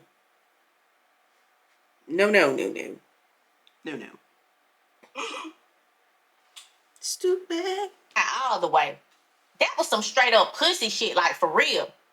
Any other day, a pussy hoe would get straight murdered for running her mouth like this. What the fuck was Kiara thinking? She knew better. Girl, what you gonna do? You can't put your hands on her, Jessica said. She was right. Ooh, bitch, I got a name to protect. She got me fucked up. Like, she gonna make me lose my shit off of her goof ass. I can't even think about this shit right now. By now, I was shaking with anger.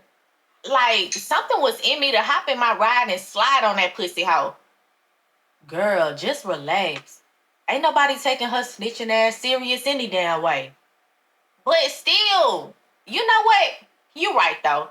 She a stupid little hoe anyways. Bitch can't even dance. Her bad body self. I calmed down for a second. The thing is, though, Kira knew you were going to do all these things, and now she's talking. Right.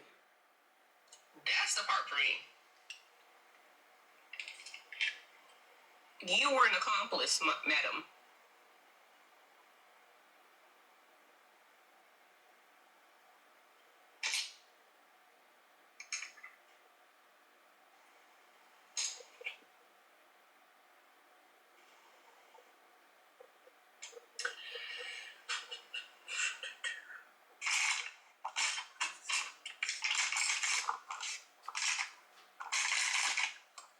Tell you about this pastor who I'm gonna be working for. Girl, I was just finna say, child. Jessica interrupted. Bitch, I got this old nigga running me straight stacks. Really? I wonder if he like the nigga who I'm gonna be working for. Pastor Wilson is his name. Suddenly, Jessica got silent. I knew it. You still there? Wait. Bitch, hold up. You gonna be working down at Apostolic? Yeah. I thought for a second. Wait. Don't tell me you fucking that nigga, girl. He running for mayor. Oh, yes, I know. Wait. This nigga is a pastor. Like, he runs a whole ass church. He's cheating on his wife with you? Girl, fuck yeah. And we've been fucking for the last 3 months. I was gonna tell you, but you know we had been beefing and whatnot. How in the fuck you even met old dude? This shit crazy as fuck, G. This was mind-blowing. Here I was thinking I was tripping about this man. When we first met, I kind of got that slimy feeling from him that he was that type of nigga. But then I just wrote it off as my own paranoia. Hoes like me swear every nigga out there is always on the hunt for some pussy. After hours of talking to the man, he seemed cool, and my weird vibe about him went away. He talked about his campaign, talked about how he was gonna do this and that. Most of it went over my head. So after that, I pretty much was like, let me just get these hours and money and move the fuck on. But now, hearing Jessica tell me she was fucking this nigga was off the motherfucking chain. Like, I didn't see this. So you ain't think nothing when they saw you, had a secret meeting, came back and was like, yeah, you a volunteer, but we gonna pay you to do something shady. And don't contact your parole officer. We'll call her. You thought that was on the up and up. You thought, yeah, this seemed like a great idea. It's a stand-up man. You but not even just like, oh, casually bring it up to her. But oh yeah, they offered me a position at the church. Like, girl. Like, I would have just said something just in passing, like, oh yeah. Like, the moment they said cash, something should have clicked, Steven. Something really should have clicked. Right. And I promise you, that's the one, this the man from the prologue. Gots to be. Yeah, absolutely. So my thing is. Mm-hmm. Tell the story. Tell the story. Once they offered you a position, they don't even know you. The only thing that people know of you is you're on parole, which means you're on parole. Unfortunately, that's leverage that can be leveraged against you. In that folder that man had, probably said what he was on parole for. Hello? That man took a look at that, was like, lunch. I can make this work for me. Why is my nose running? Please. Ugh, Lord have mercy. I love this look you're doing, but continue. Girl, I'm winging it. I haven't even shaded it. I like the colors. I always wanted to put these colors together in a look too. So yeah, so you shall see it again. Influencing the influencers is just what I do. It's just what I do. I see this combo so often. I'm like, I do too, but I don't like it when they do it. It's always missing I always something. see it on people who are like your skin tone. So I'm like, would it like pop the same way? I don't know. The girl I'm looking at right now is almost your skin tone. I'm gonna send it to you on Insta. Yes, I mean, I've never old seen somebody school. like darker do it. Okay. I think it won't look good. I think it'll look good, but I don't know if it'll pop the same. I think it'll pop more because yellow on darker skin is always a good time. I was more so referring to the eye look. You know what? But if like burgundy kind of like muddies a little bit into my skin. Hold on, I'm gonna send it to you right now. Hold on.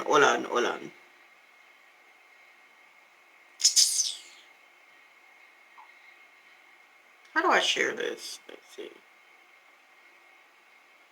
And I'm gonna send it to you. Hold on.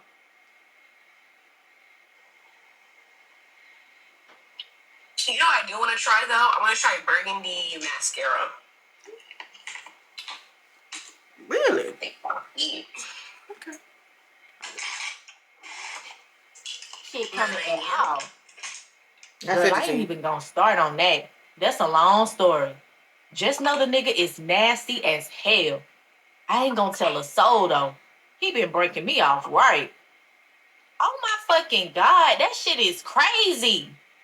I mean, he old as fuck. How old is he? How his body look? He got a big dick. Girl, he's 71, about to turn 72 in a month. His body alright, but he is old. Got taco meat on his chest and shit. Please. His balls be drooping damn near down to his kneecaps, but girl, his dick is gigantic. Like the size of a baseball bat. Ew. Bitch, I'm about to throw the fuck up. His dick really that big though? Please. I clutched the fuck out of my chest. Big we got another ass. chest clutcher. I know it sounds nasty, but I don't mind. I mean, shit. His dick better than some of these other trash dick niggas out here. I'll tell you that. Can't he fuck? Where the fuck y'all even be meeting up at? Girl, yes. And eat pussy? Ass too. Girl, that nigga is just a freak. Shit. But wait, you didn't answer my other question. Oh, yeah, girl, we meet up at different spots. He usually texts me a place to meet up here and there. Sometimes it be a regular ass motel. Sometimes a hotel in downtown. All over, really. He don't like to stay in one spot. Damn. His wife, though. That's so fucked up. And this nigga supposed to be a pastor.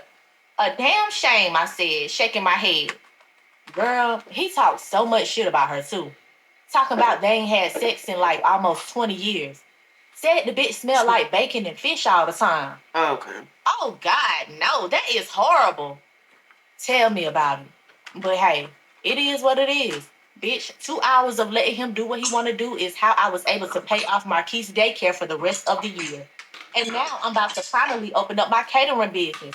You gotta get your startup funds from somewhere, little hoe. Shit, G, put me on. Girl, bye. He my nigga. Find your own. You already took my other man. Jessica replied, laughing, but I knew she was somewhat serious. I playfully smacked my teeth. Yeah, I don't want to share another nigga anymore anyways. Especially an old nigga. I got my eyes on Kevin, though. Girl, he gay. Bitch, no, stop it. Well, that's that. Chapter 10. A month passed.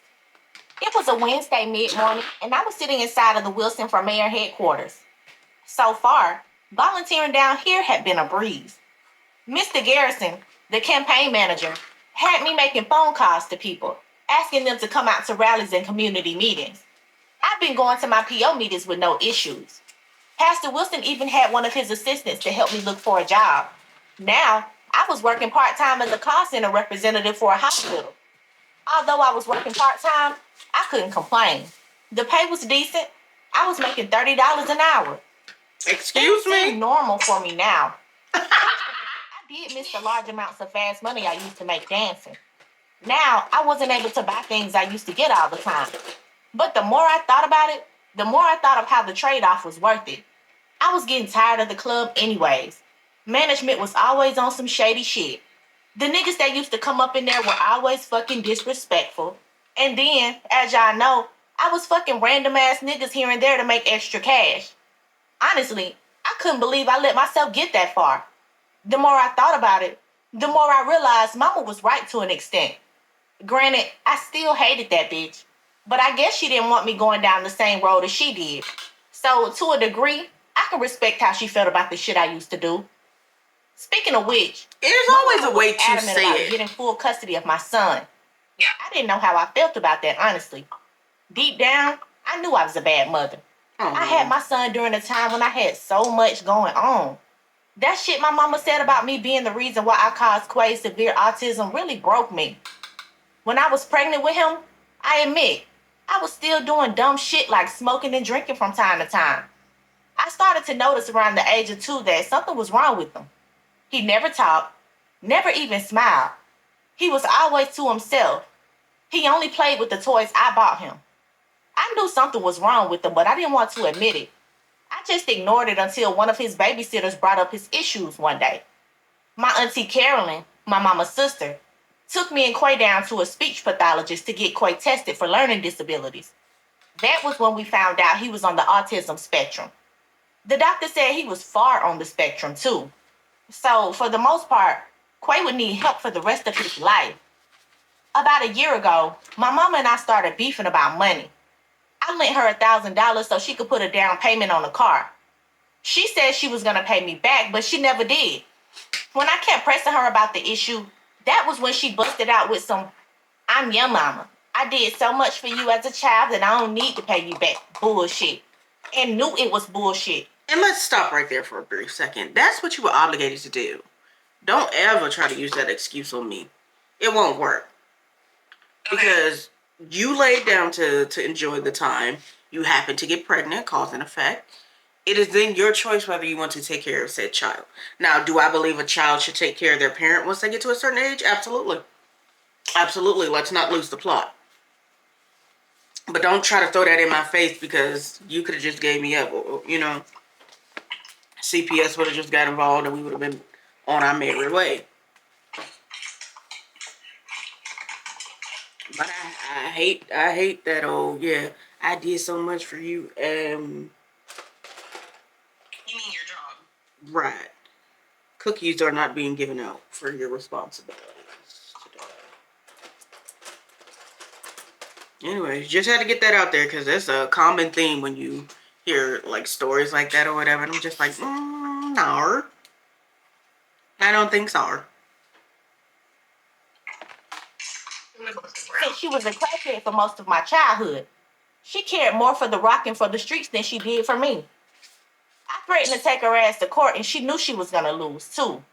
The moment I threatened to sue her ass, next thing you know, DCFS came knocking on my door on reports that I had been beating my son. Ooh. Quay had a bruise on his arm because he fell down the stairs of my apartment one day. The DCFS caseworker lady saw it and then began an investigation on me. My mama ran her mouth about how I was stripping. I wasn't taking Quay to speech therapy, wasn't doing this, doing that, etc. Next thing you know, her ass managed to convince a judge to give her temporary custody. So now she's been keeping my son. I was only allowed to see him once a week. Truth be told, I hadn't been visiting him. It was just too depressing knowing my mama was doing all of this. I know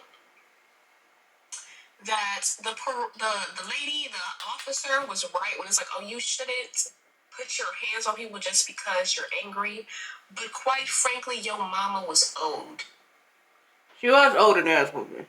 She was old and ass whooping, unfortunately. I unfortunately Honestly, she was just doing the Lord's work. I have to agree with Sister Nunu here. So,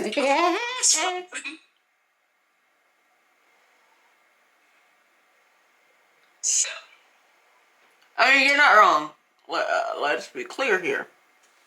How we feeling is shading. I still gotta add the Burgundy and Dead Center. and then do a little, yeah.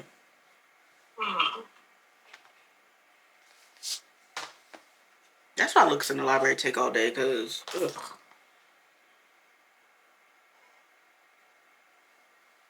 But yeah, Mother was old. She got what she was owed. She ordered takeout and she got takeout. Don't act surprised. Me. It was also depressing that my son couldn't speak and express his love to me. I always imagined I'd have a child who would tell me all day long he loved me. I ain't never had someone really tell me that, to be honest with you. You all right over there? Rebecca, one of the campaign volunteers, asked.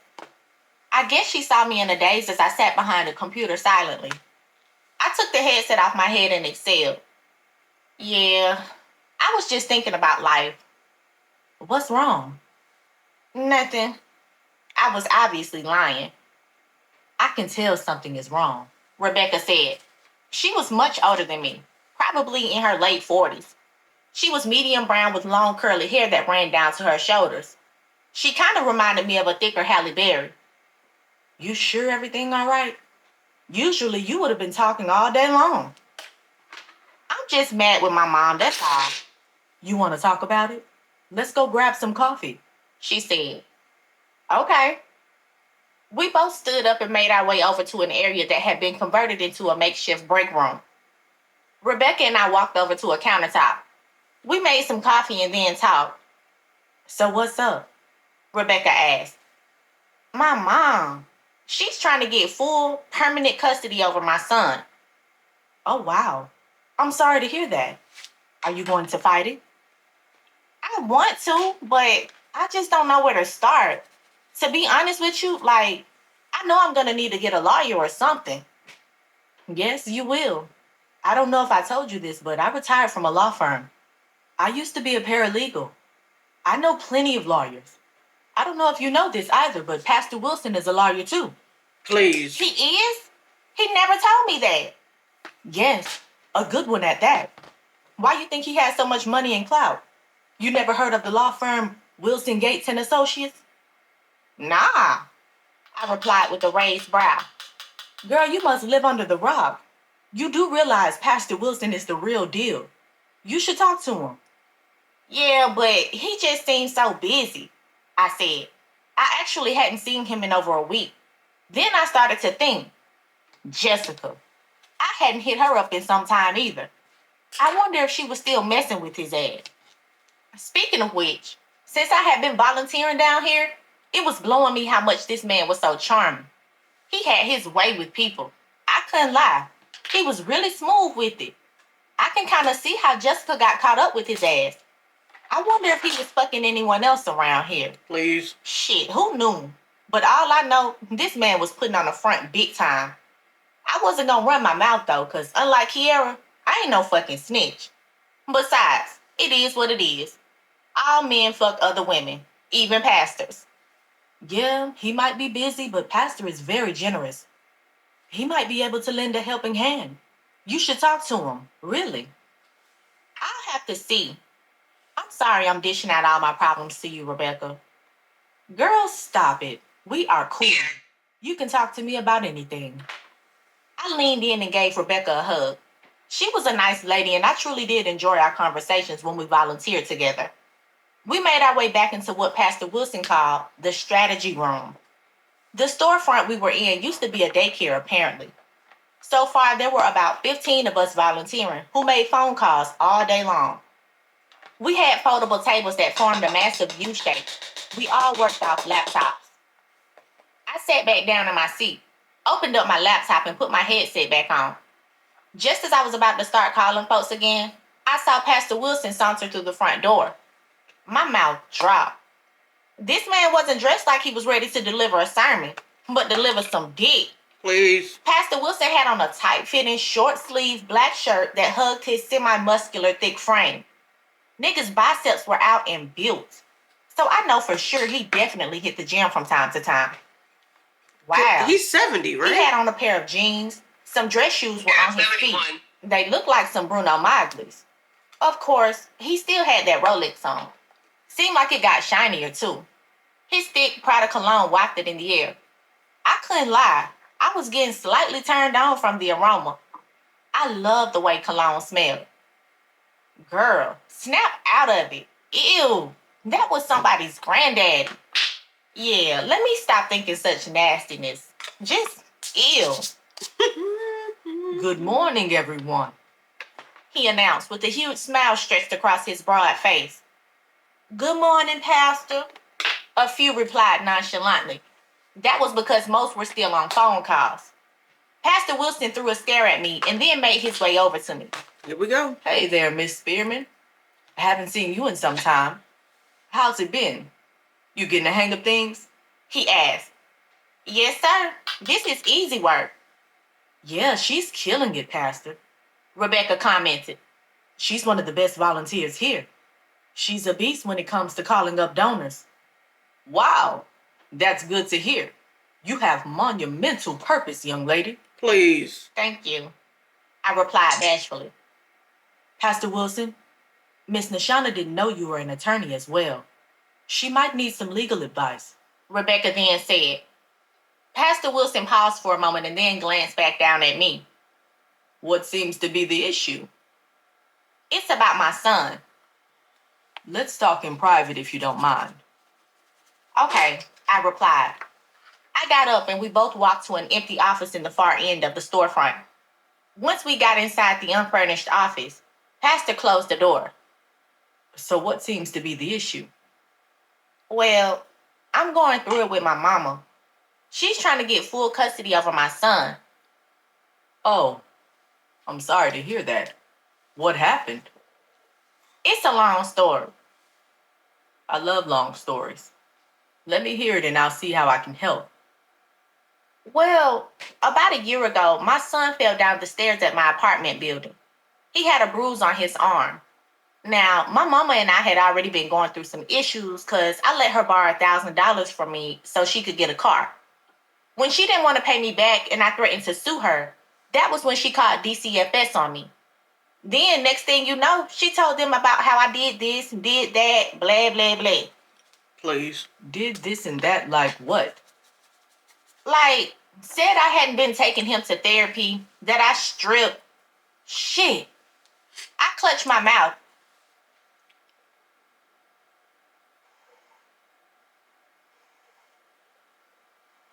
While we pause.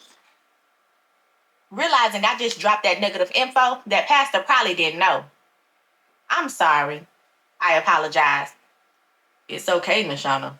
I already know You know what? that you used to be a dancer.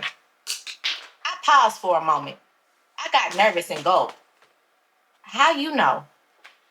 I do my homework on everyone around here. Plus, I can't have no one ruining my campaign. So, you okay with me and my background? He chuckled and licked his lips. Of course. I mean, it's not like you still dance, do you? I was silent for a moment. Then I said, no, I can't. My plea deal won't allow it. Okay, well, we all have a past. Silence entered the room. Pastor Wilson smiled and then said, So, it sounds like you need a lawyer. yeah, I Not do. a lawyer. I can represent you. Pro bono. What that mean? I asked with a raised brow. I'll take on your case for free. Really? For free? Was he fucking with me? Who did shit for free? Nah, I knew this was gonna come with some strings attached. I could feel it. My stomach growled just thinking of what he was gonna say next. Yes, free. Then he paused. Well, not really. Nothing in life is free. I won't charge you a dime, but I do have a request though if I take on your case. And what's that? Butterflies filled my stomach. I knew what he was about to ask. He looked me up and down as he held his arms by his elbows. His eyes turned into a seductive slanted gaze. He let out a slight chuckle and uttered, You already know what I want. Lord. Chapter 11. I stood there silent. My breathing intensified. My heart heart felt like it was about to explode out of my chest. You want me to suck your dick? Lord. Suddenly, Pastor Wilson's mouth dropped. He frowned. Excuse me? What did you say? I grabbed my mouth and quickly apologized. Oh, I'm so stupid, Pastor Wilson. I'm so sorry, sir. I didn't mean that. Young lady, I was going to ask if you could work for me full time. Pastor interjected with anger still laced in his tone. I'm a married man. Sir. Faithfully married for 50 years. Sir. Oh, I'm sorry. I just didn't. It was just the way you said it and the look you gave me. Miss Spearman. Pastor growled as he rapidly shook his head. Unfortunately, I'm going to have to ask you to leave the premises ASAP. I don't condone that type of behavior or any allusion to it at all. No, please. Pastor Wilson, I didn't mean that. Please. I really need this job. Ma'am, please, just leave. That was totally inappropriate. And I thought you may have learned your lesson and changed your irresponsible ways. Sir. You have much to learn about the real world. This is not the streets or the strip club. Is this not... On that note, I'll have Pastor Wilkins inform your PO of the hours you've completed thus far. Have a nice day and immediately see your way out, he said, then quickly stormed out of the office. I stood there perplexed. I couldn't believe I just did that stupid shit. Bitch, you are so stupid. Tears suddenly escaped my eyes. I ran out of the office and back to my desk. Rebecca saw me crying and she asked, "What's wrong?" I didn't say anything. I just grabbed my shit and left. Fuck this place. Bitch, fuck him and that stupid ass church. Girl, why the fuck would you just outright and say that silly shit? What the fuck was going through your head? Bitch, I don't know. It was just the way he asked and said it. It was like he was trying to bait me. Like it was a setup question. Soon as I got fired from my volunteer position, I ran my mad ass back home. I was on the verge of just saying, fuck it. Let me do what I do best and go back to this whole shit. But I had to calm myself down. I had to keep my mind together. Otherwise, if I fucked around and made a stupid ass decision, I was gonna head straight to prison. I had just called Jessica to tell her what the fuck happened and she thought this shit was funny. I didn't. My livelihood was on the line. Oh, bitch. Of course he wasn't gonna be like, yeah, come suck this dick. He's a pastor. A politician. Nigga has a law degree. He's smarter than that. He probably thought you were trying to set his ass up. Bitch, whatever. And this ain't funny. Yes, the fuck it is. I mean, I know you needed the money, but shit. See, your ass ain't got no type of social skills. You spent so much time in the club, you think all niggas think the same way. Besides, I thought I said he was my nigga. Why would that even cross your mind? Yeah, but I was pressed against the fucking wall. I was vulnerable. I was thinking about all the shit my mama put me through, and I needed real help. I felt like he baited me. Girl, you baited yourself. Fuck you. What? You know what? On that note, I'm gonna let your ass chill, cause you on one. Jessica hung up the phone. I smacked my teeth and threw my phone off to the side. I was starting not to like her raggedy ass anymore either. Please. That bitch was super fake and phony. Here she was trying to make me look like a stupid ass slut, yet she was the one out here letting some old ass, fake ass pastor fuck her. Granted, I understood why she was doing what she was doing, but she showed no sympathy for the situation I was just in. It was like she thought this shit was a joke. This was my livelihood at the moment, and suddenly it was taken away from me all because of one big mistake that came out of my mouth. And then, ooh, I could only imagine what Pastor Kevin was going to tell Rashida too. Ooh, I just dreaded a phone call from her ass. No, fuck that. Nah, I wasn't going to let that fuck nigga just fire me over a simple mistake. I knew now what I had to do. And I didn't give a fuck if I was going to lose Jessica as a friend permanently. She was too shady at times for me any damn way. Now, I know I told y'all I wasn't no damn snitch, but hey, guess what? Real bitches gotta do what they gotta do. Pastor Wilson was about to meet the real me, not the nice Miss Nashana Spearman. Nah, nigga, your ass gonna meet Miss Nunu. Fuck nigga gonna realize my coins ain't for play. All right. Chapter 12. Yeah, keep sucking that shit. You nasty little bitch, you. Pastor Wilson moaned on the video as Jessica went up and down on his dick. Ooh, not video. It was a video he took and actually had sent it to her. Shit was amazing. All I could see was Jessica slobbering up and down his shaft. This bitch sucked his dick like she had a gun held to her head. Lying. Jessica's ass wasn't lying though. Pastor Wilson had a dick the size of a brick. Pastor Wilson sent her the secret video through Snapchat, thinking the shit was gonna go away after a certain amount of time and she would never have access to it again. Nigga thought he was so smart and slick, even for a man in his 70s. But what his old stupid ass didn't realize was that you could use an app to download Snapchat videos before they expired. And her ass did exactly that. She downloaded the video and saved it to her iCloud. Like I said, yes, the bitch was smart. She was going to use the video as evidence in case some shit popped off between them. But here was where the stupid bitch messed up. She also sent the video to me. Guess it was her way of having backup in case something happened to her. She needed someone who she trusted to hold on to the video. So she sent it to me thinking she could trust me. But now that I was out of a fucking job and I knew I was going to get chewed out by that damn DA Rashida, I was going to use my copy of the video to expose Pastor Wilson's ass. Sorry, Jesse. Can't trust nobody in these streets, boo-boo. Pastor Wilson, a.k.a. Chicago's next mayor man of God, that was the stupid shit people used to say around the campaign office, was gonna have his entire life fucked once I put this shit all over Facebook, Instagram, Snapchat, Twitter, and Tumblr. Fuck nigga ain't gonna see it coming. Might even drive his ass into having a heart attack. But here is where he might have some saving grace. I was gonna show the video to him, actually. See what he had to say about it. And then I was gonna demand he pay me $300,000 in cash. Why 300K? Shit, I don't know. It just sounded like a big ass number.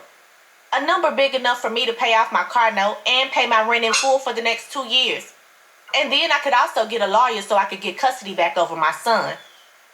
Yep, this nigga was about to feel sorry for quickly letting me go. Nigga said he did his homework on me. So he ain't know I was Chi-Town's #1 finesser? Obviously not. I continued to watch the video as I shook my head, watching this dude nut all over Jessica's face. This bitch looked straight stupid letting this old man do this to her too. Granted, I didn't mind letting a nigga nut all over my face from time to time. I'd only do that for a nigga I was in love with. But Jessica, her ass got a whole ass fiance and 2 kids.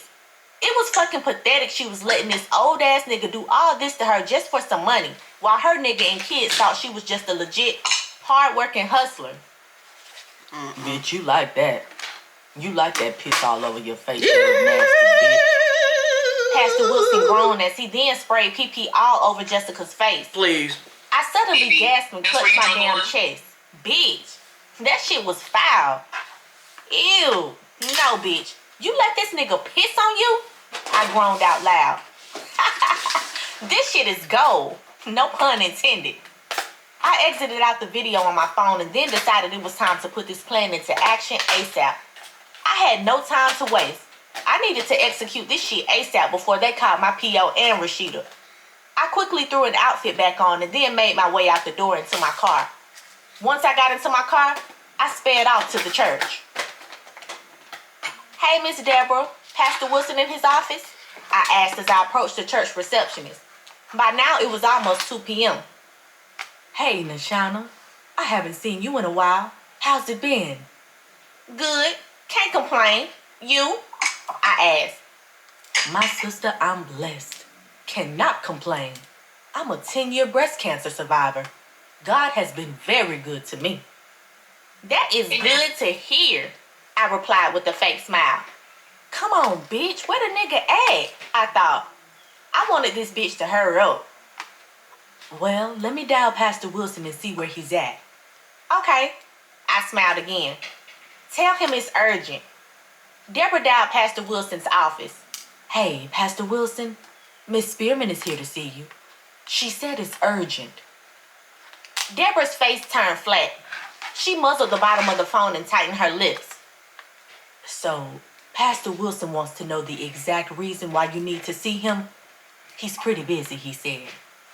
"Tell him it's about my pay." Deborah unglued her hand from the bottom end of the phone and replied, "She said it's about her pay, Pastor."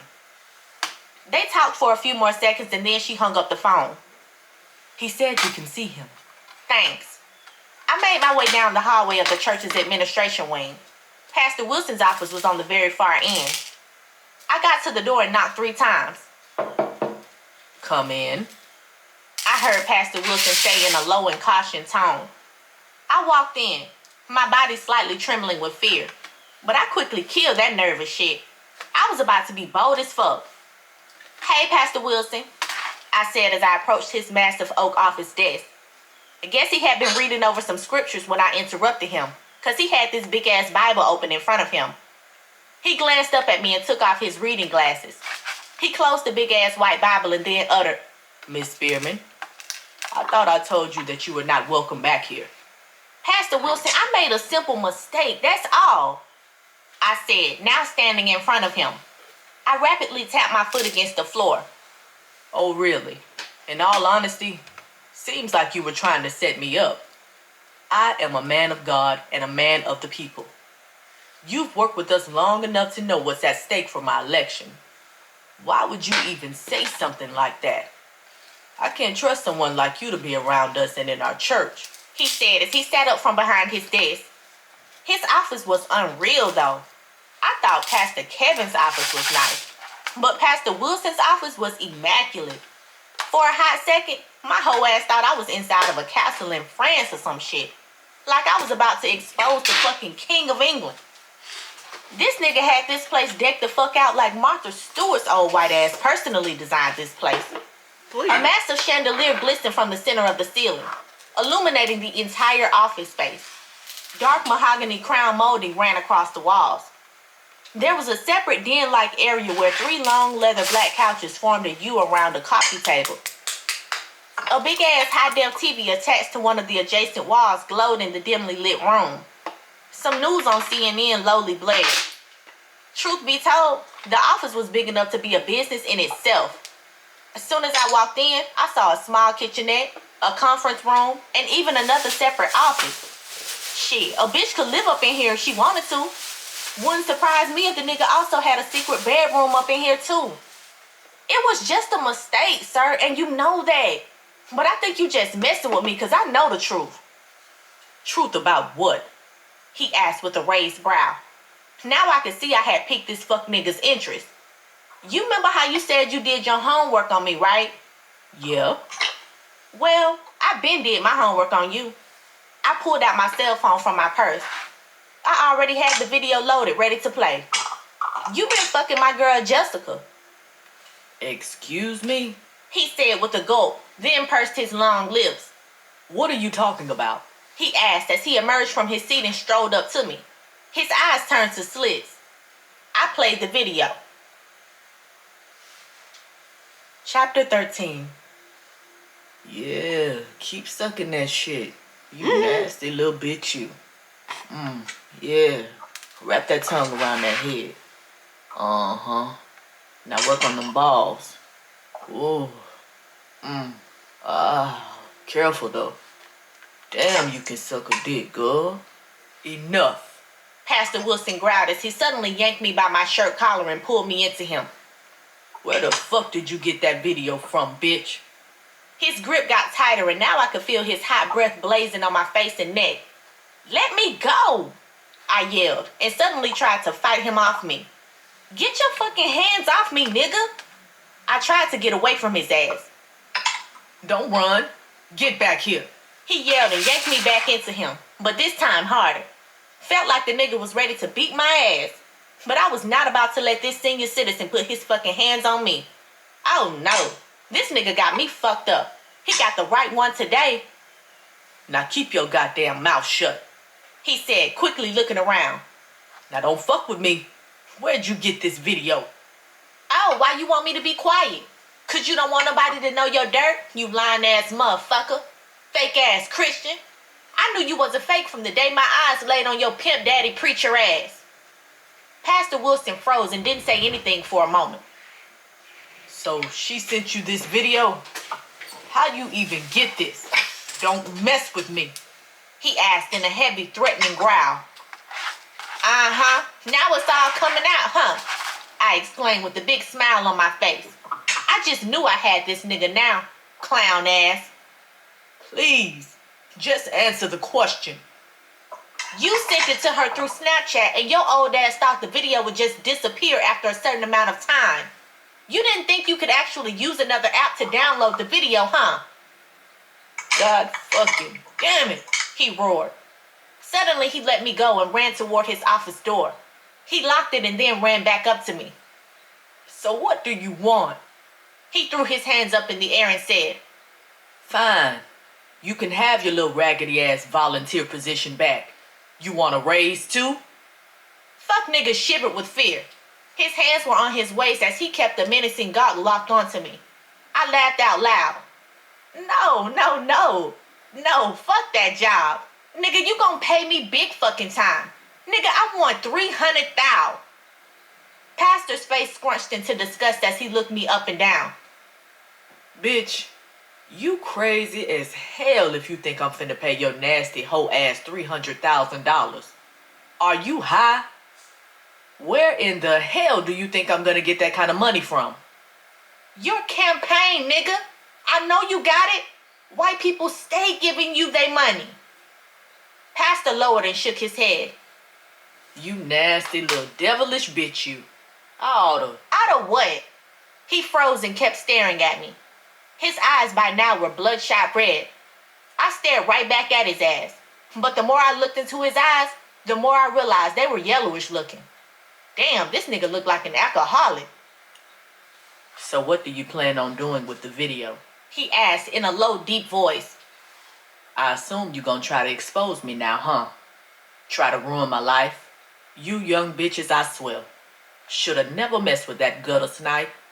Yep, I'm finna put your ass on blast, fuck nigga. But you can avoid all that if you just run me my shit. Then I'll be out your life. Oh, and also, you can make sure I get all of my community hour service too. $300,000, huh? Where'd you get that number from? I shrugged my shoulders. A good lawyer gonna be expensive, right? And I can't dance no more. Can't sell pussy either. I'll handle that. Pastor snickered. The lawyer part, that is. Yeah, your ass can't handle this little pussy, old nigga. That was what I should have said. I thought for a second. Okay, but I still want $300,000. That's it. No, he protested. See, your young ass is too unrealistic. $300,000 is a lot. How about $150,000 and I give you a condo? You won't have to pay anything on it. No. Bitch, look. I'm trying to work with your ass. $150,000 in cash. You not even thinking. If I just give you such a large sum of money up front, I'll have to explain that to the IRS. I'll get in trouble. And so will you, silly ass hoe. Remember, you don't have shit. I do. I'm an attorney. I know the law. I am the law. And I got people in high places. Just take the offer. Trust me, little girl. My mouth dropped. I didn't know what else to say. Honestly, I was kind of bullshitting about the $300,000. Shit, just $20,000 and maybe that Rolex on his wrist would be fine. But this nigga was still talking mad bread. I ain't stupid. I'm about to take his offer. Okay, fine then. $150,000. Can I get that in writing? How will I know you don't have other versions of this video? Oh, trust me, my word is my bond. I ain't no fucking snitch if you riding with me. Is you riding? The pastor's face twisted into confusion for a second. Sure, I guess. The pastor's eyes grew redder in terror. This nigga looked mortified. Okay, cool. So when can I get my funds? I need my shit ASAP. Pronto, Pastor. I stuck my right hand out and rolled my neck. Let's get this over with ASAP. I'm gonna text you a place to meet up at. Okay, What's your number? he asked as he pulled out his cell phone from his pocket. 773-985-7854. Did I she not quickly learn replied. from meeting up with people? I want this shit in writing too, I said. Oh, trust me. It'll be in writing. Bet. Just before I was about to run out the door, I lunged up on him and pecked a kiss on his cheek. You smell good, by the way. His eyes widened in surprise. Toodles, see you later, I said as I took out of his office. Toodles is crazy. Chapter 14. A little bit toodles. See, this how you hoes out there supposed to come up. Get it how you live, bitch. Learn how to finesse a nigga, especially if a nigga was on some fuck shit. Pastor Wilson's stupid ass didn't see any of this shit coming at all. I had his ass running scared. Now, granted, I could have handled things a different way, but I'd be damned if I was just gonna let that nigga cut me off and not even give me a second chance. I mean, that was just so vicious and uncalled for. What I did wasn't even foul at all. So what? I thought he was asking for sex. It was a crazy assumption, yeah, but y'all already know how men be. Niggas love pussy. All men do. White, black, Arab, Indian, even Chinese, with their little dick selves. Regardless of race, men love pussy. Unless, of course, if they gay, then they love dick. But then they gay asses be liking boy pussy too. Look, all I'm saying is, a bitch had to do what a bitch had to do. Everything was on the line. Granted, losing out on $400 a week wasn't shit to be doing all this extraness. And truth be told, if I learned how to move a little bit better, I could have gone back to dancing and linking up with niggas.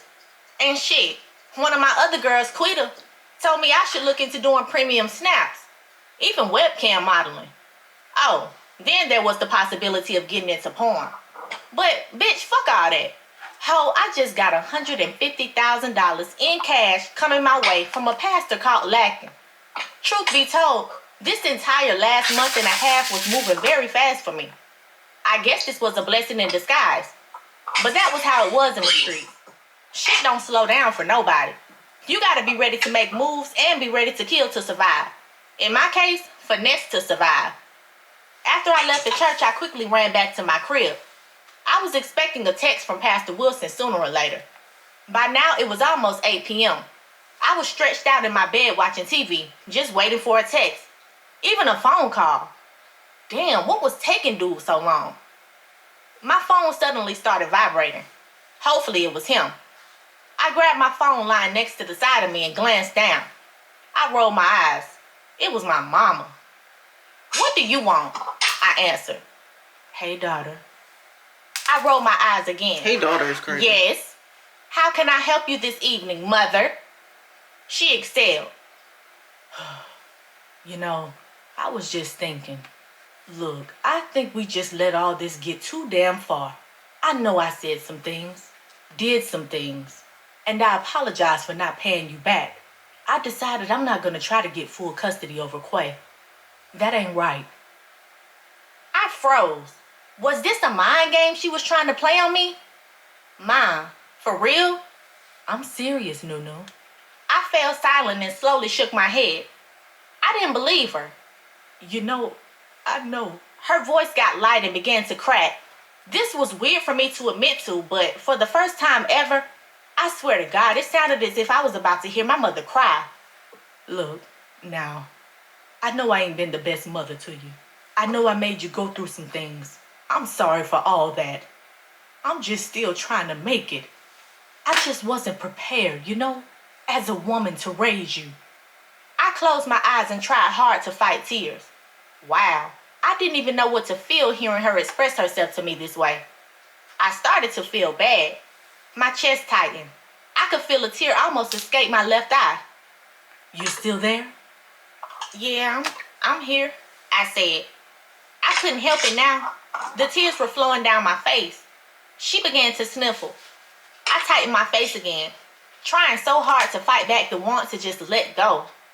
Why was she doing this to me right now? Why? Deep down, as much as I hated my mama, I I knew that I loved her. How couldn't I? She was just trying to make it like everyone else. She made her mistakes. I made mine. That was life. I just thought doing all this would show you that I really love you. And I don't want you out there doing the stuff I used to do. I pray for you every night. I really do. I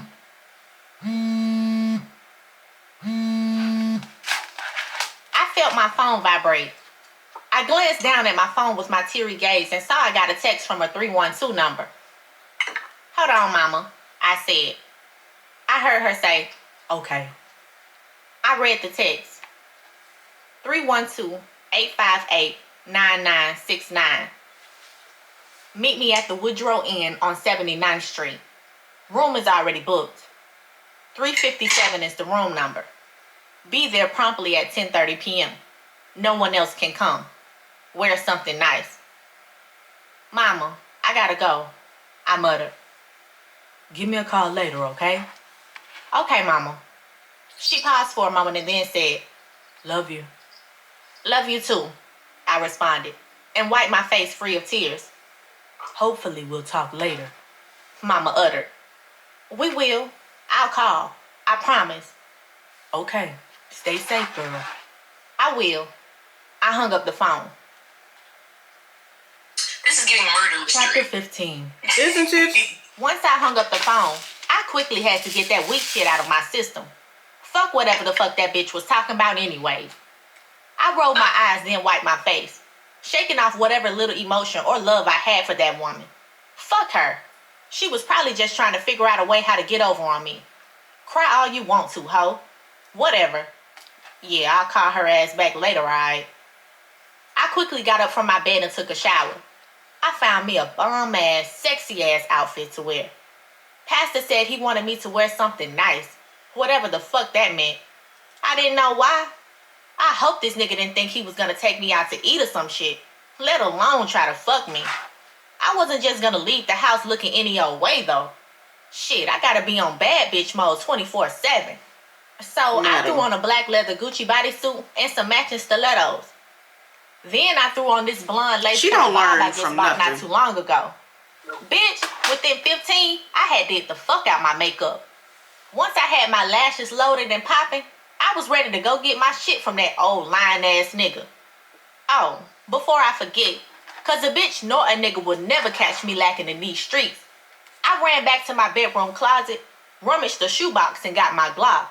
In case that nigga was gonna be on some other shit, I was ready to pop his ass. Once I checked myself in the mirror for one last time, I got downstairs and hopped in my ride. I chucked up the engine. Nothing. Fuck. Really? Ooh.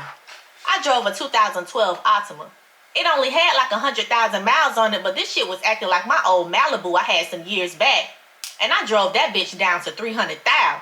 So what the fuck? I tried to start the car engine up again. Nothing. The engine sounded as if it was trying to throw up after eating some bad crab legs. Speaking of which, I could eat me about 3 pounds of some king crab right now. Madam. Especially with some B-Love sauce. Yes, bitch. But that bitch be doing the most.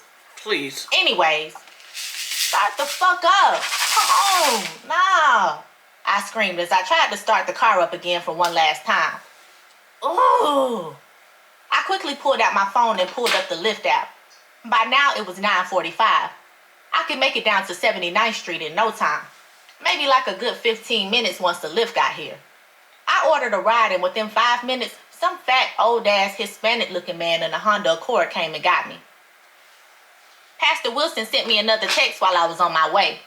He told me that he was already at the hotel waiting for me. I shot him back a text saying I would be there within 10. It was now 10:20 p.m. It was dark as fuck outside, even windy. Although it was early October, you could tell winter was right around the corner. We pulled up to the motel. Following his instructions, I shot right up to the 3rd floor. The motel was similar to the nasty shit I was in when I got popped not too long ago. This one looked a bit more decent though. I walked down the hallway looking for room 357. There were a few people out and about, lingering around their doors. The entrances to people's rooms were on the outside, so there were a few niggas here and there smoking blunts and cigs. Hey, you selling? Some old ass man asked me as I sauntered by. Ew, fuck no. I quickly said and shot him a nasty ass stare. Fuck you then, bitch. No, fuck you, I replied and kept walking on. I got to room 357, looked around and knocked. Hold on. Pastor Wilson's loud, deep growl boomed through the door. Then the door opened. Come in. You're not with anyone, right? No, I said as I looked him up and down. He yanked me inside the room and then looked outside for a moment, checking that no one else was with me. Then he slammed the door. He quickly threw on the locks, closed the curtains, and then walked over to me. Sit down. He demanded. He was still dressed in the same shit from earlier. No. I rolled my neck. I'm ready to get this shit over with. Where's the contract and the fucking money? Girl, if you don't sit down. I scrunched my face and asked, where? On the damn bed. Shit. Fine. I sat down. I glanced at him as he walked over to a small black fridge next to the TV. You know, for someone who calls himself a pastor, you sure do a lot of shady ass shit. You curse, fuck hoes on the side, cheat on your wife. You probably stealing the church's money. What other type of shady shit you into? Shit, you probably gay. Bitch, shut the fuck up. He replied and smacked his teeth. You want something to drink? I got some vanilla Hennessy and peach Crown Royal. I froze. Damn. This nigga was showing a different side. Shit was aggressive as hell. Bossy. That shit was kind of savage. But this nigga must have thought I was stupid. Why the fuck would I want to drink anything from his ass? No, I'm good. You sure? Yeah. You want some weed? I got a bag. My mouth dropped. Pastor, you smoke weed? Please. Who the hell doesn't? I got a bad back and insomnia. It helps me sleep. Shit, you don't smoke? Here and there? Well, I got a little something if you want to smoke. I thought about it for a moment. Hell, why not? Girl. Sure. What about your I have a preparation? drink too. You're not trying to poison me though, is you? Look, just relax. You'll get your money. He looked over at a round table in the corner of the room. There were 3 briefcases sitting on top of it. There's your shit, okay? Okay. So just chill. Have a drink and let's smoke. Besides, I got something else for you. I gulped and grabbed my purse. I rubbed my gun. What's that? Chapter 16. I have another proposition. I'll up your payment to $200,000 If what? I interrupted him. if you let me taste you. Lord. I want to lick your little pussy. Pastor Wilson smiled. Shit. Voila. From the moment I saw you, I was going to get my hands on you anyways. You made my dick harder than a slave's life from the moment I laid eyes on your sexy, thick ass. Lord. Much better looking than Jessica's stank ass. Lord. For a split second, I felt flattered, and I wanted to laugh so fucking hard at what he said about Jessica. Bitch probably do got rank ass twat. But this nigga just officially lost his motherfucking mind asking me that bullshit. Oh, fuck no. I knew you was gonna be on some shit like that. I dashed up from the bed as I quickly pulled out my gun and aimed it at Pastor Wilson. Back the fuck up. Just so y'all know, I was banned on TikTok Live because of this book. So we're just going to finish the Lewks in the Library episode via FaceTime because you can't ban me from my own house. Anyways. Nigga. He backed up several feet with his hands raised. Damn. Shit, woman. I was just asking a simple question. Shit. Are you serious? $200,000? Yes. You can go over there and check. I got the contract over there on the table along with the money. I hope this nigga wasn't trying to fuck with me. Look, you better not be fucking with me. Cause nigga, I'll pop your old ass. Back the fuck up. He slowly started to make his way toward me as he said, Nashana, I know you ain't gonna shoot me, so go ahead and put the gun down. Yes, I will. No, you won't. He smiled. Put the gun down. Pastor, I will shoot. I swear to God. No, you won't. By now, he had got at least 2 feet in front of me. I pulled the trigger. Chapter 17. Pull the trigger. Yeah, I definitely would have been banned trigger. again.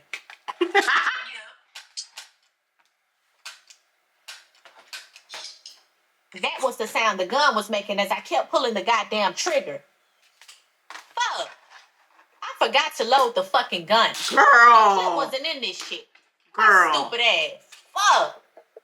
Suddenly, Pastor Wilson lunged at me and grabbed the gun out of my hand. Give me this. He screamed. The gun fell down to the floor. By now, this dude had me overpowered. He gripped me and then slammed me into the bed. He hovered over me. Please, don't hurt me. I'm not gonna hurt you. I just want to taste you. Damn. Okay then. If you serious. I'm serious. I looked into his eyes for a split second. By now, I was scared as fuck, but gone. This man, all alone, was kind of sexy. Like Sir, he had a madam. grown man sexiness to him. Madam. He smelled so damn good, too. Shit. I kind of dropped my guard. This was beginning to get weird as fuck. You not gonna do nothing strange, right? I asked. No. He replied and then suddenly leaned in and began to plant kisses all over my neck. For a second, I felt so disgusted. My body tightened and I was ready to black out. I closed my eyes and just let him kiss all over my neck and chest. But the kisses felt good, sensual. And Pastor Wilson didn't have bad breath. Old church nigga breath, I swear, was the worst. Smelled just like an old-ass country church, too. It was a smell of like rotten church pew wood, cheap perfume, ham hocks, pig feet mixed all together. Old church nigga breath was also blazing hot and humid. Ew. But Pastor Wilson had pretty teeth. A nice smile. I opened my eyes and pulled his face up. I knew I looked scared. I swear I'm not gonna hurt you. I just want this one time with you. That's it. Okay, I mumbled. He leaned in and began to kiss me. His breath reeked of peppermint. How ironic. Probably one of the peppermints them old-ass bitches be carrying, too. We made out for like 5 minutes. Pastor Wilson was a crazy-ass kisser. This man was super affectionate. He knew how to run his tongue in the right spots at the right moment. This all made sense. I felt kind of bad for him now, for even putting him in this position. His wife was a slob, and they hadn't been having sex in years. He was deprived. Yeah, he was supposed to be a preacher, a man of God. But guess what? Pastors are men. Pastors need pussy too. Pastors eat pussy too. Please. Pastor Wilson continued to dance his tongue up and down my neck until I couldn't take it anymore. My nipples were getting so hard. My pussy was getting so drenched. Storm alert. Take this shit off. He demanded. We both stood up from the bed. We took off all of our clothes. I gulped at the sight of his body. Yeah, I couldn't lie. He was much older. His body definitely showed signs of age, but at least he was still in somewhat good shape. This would be the first time and last time I did something like this. Trust and believe me. Anyways, his dick was getting hard. Surprised he didn't have to pop some Viagra or a Cialis. He kept his entire pubic area shaved. His dick had to have been at least 10 or 11 inches long, 5 inches thick. This was some true meat. This nigga had a log True between meat his is legs. crazy. Oh my God. Hopefully he just wanted to eat my cat because that shit was not going up in me. Then it hit me. Fuck, I blurted out. What? You gonna be mad. Why? Chapter 18. I'm on my period. Awkward silence filled the room. Pastor Wilson chuckled and gawked down at me as I slowly pulled the slightly bloody tampon out of my cooch and tossed it down to the ground. Shit was embarrassing. I was right in the middle of my period and I was having some heavy blood flow earlier. Damn. Shit. It don't matter. Yeah. Besides, don't you know the recipe? Recipe for what? I asked with a raised brow. To stop your bleeding. Drink some of that DAC. My mouth flew wide open. Nigga, what? Are you serious right now? Like, ew, you do that? Pastor Wilson smacked his teeth. Bitch, don't act like you ain't never had a nigga eat you out while you was on your period. I thought for a second. He ain't lying. Okay, and but still. Girl, just relax. I'm gonna go get us a nice ass drink. I know your little ratchet ass will like that Hennessy. My eyes widened in disgust as I slightly shook my head. But fuck it. It is what it is. Okay, This is definitely I said as I laid back down on the bed and sat up against the headboard. Damn, I hope he ain't turned off by the smell though. He walked back over with a tall drink in his hand. A big-ass backwood he rolled up, along with the lighter was in the other. His big-ass dick and balls just dangled from side to side as he made his way back over to the bed. This is just so strange to me, I commented. So this is what you and my girl be doing? Can we not talk about her, please? Okay. I shrugged my shoulders. Thanks. He took a sip from his drink and handed me the blunt and lighter. I sparked up and took a huge pull. What kind of strain is this? I asked and began to cough. Pastor Wilson chuckled. That's that fire, girl. Your ass better slow the fuck down. That's OG Kush. Pastor Wilkins' gay ass got it for me when he went out to Cali for a conference. What? So he is gay? Like gay? Like dick in the booty hole gay? Pastor scrunched his face. Yeah. Everybody kind of knows that. Oh, I said, kind of feeling stupid. Damn, it had me wondering if all these so-called Christian folks just be putting on a front. Like, why lie about who you are? Just do you, boo-boo. Shit ain't that serious, you feel me? Anyways, I took a few more pulls from the blunt, then passed it to Pastor Wilson. He took his pulls. We went back and forth. I sipped on some of his drink. Within minutes, both of us were so fucking faded, I swear to God. Damn, then it hit me. Your ass on probation, Nunu. You dumbass bitch. I was gonna have to get drug tested. Damn, Nunu, you so fucking stupid. Fuck. But it was whatever. Jesse did tell me that I could take some shit called niacin and get the weed out of my system so long as I didn't smoke every day. Ooh. Once the blunt was out and the drink was finished, Pastor Wilson crawled his naked self back into the bed. We began making out again as he cuddled me. The way he just held me and caressed me let me know he was dying for just basic romance. That was so sad. Nigga just wanted something young and tender to hold.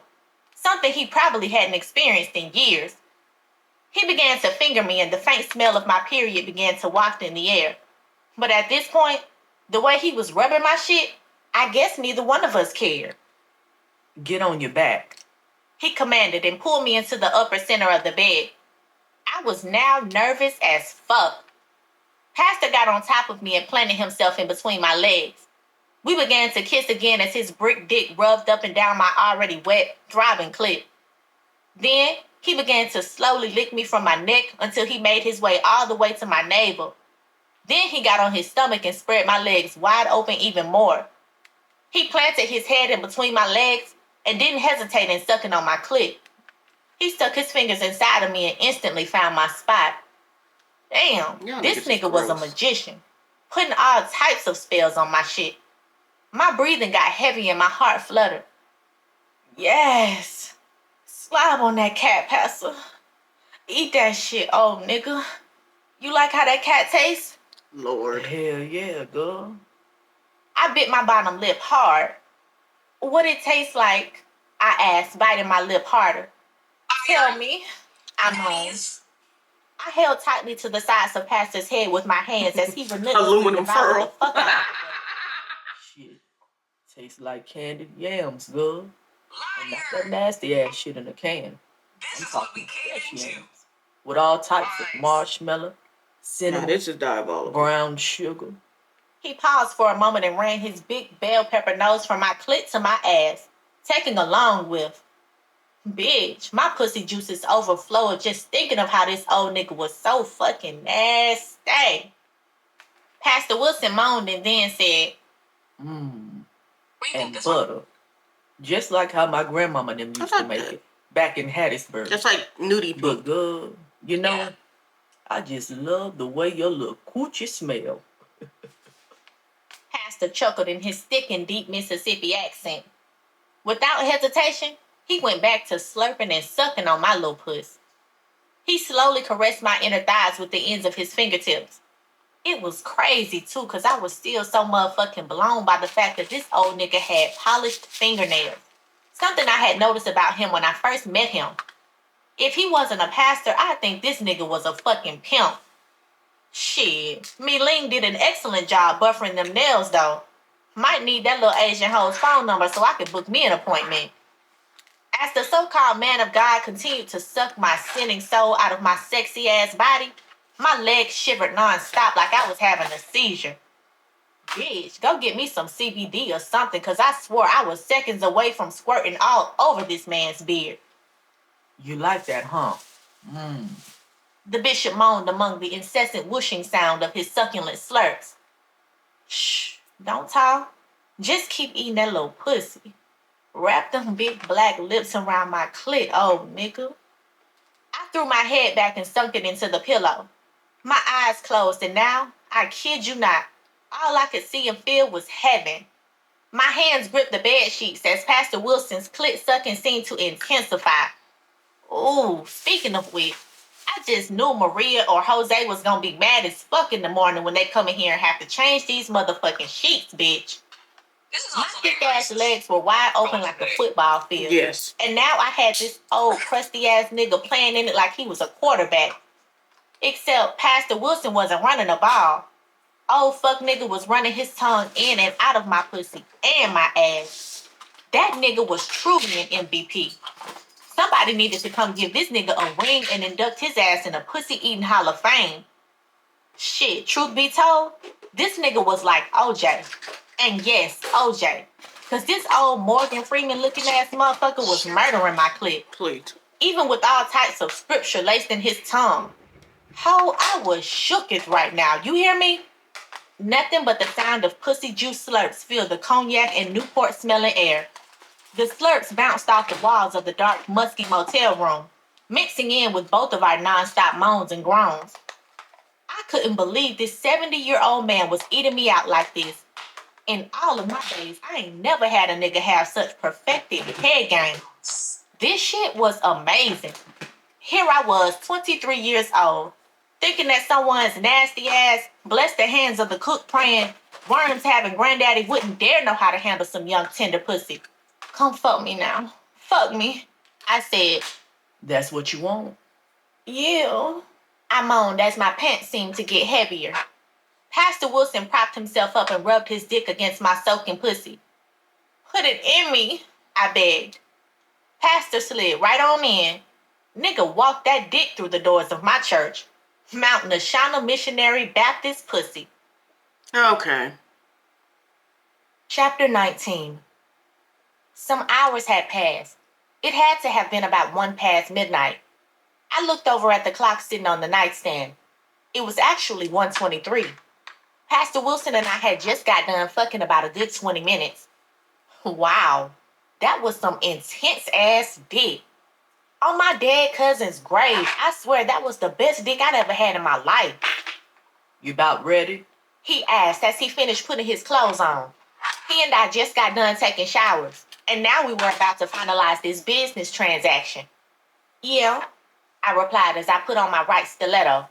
Okay, cool. He said with a slightly weird grin. You want to get something to eat afterwards? He asked. My treat. Nah, I'm good. Let's just get this over with. I gotta bounce. Okay. And you said you made sure you got rid of everything, right? All the videos? I still think this is messed up, but it's cool.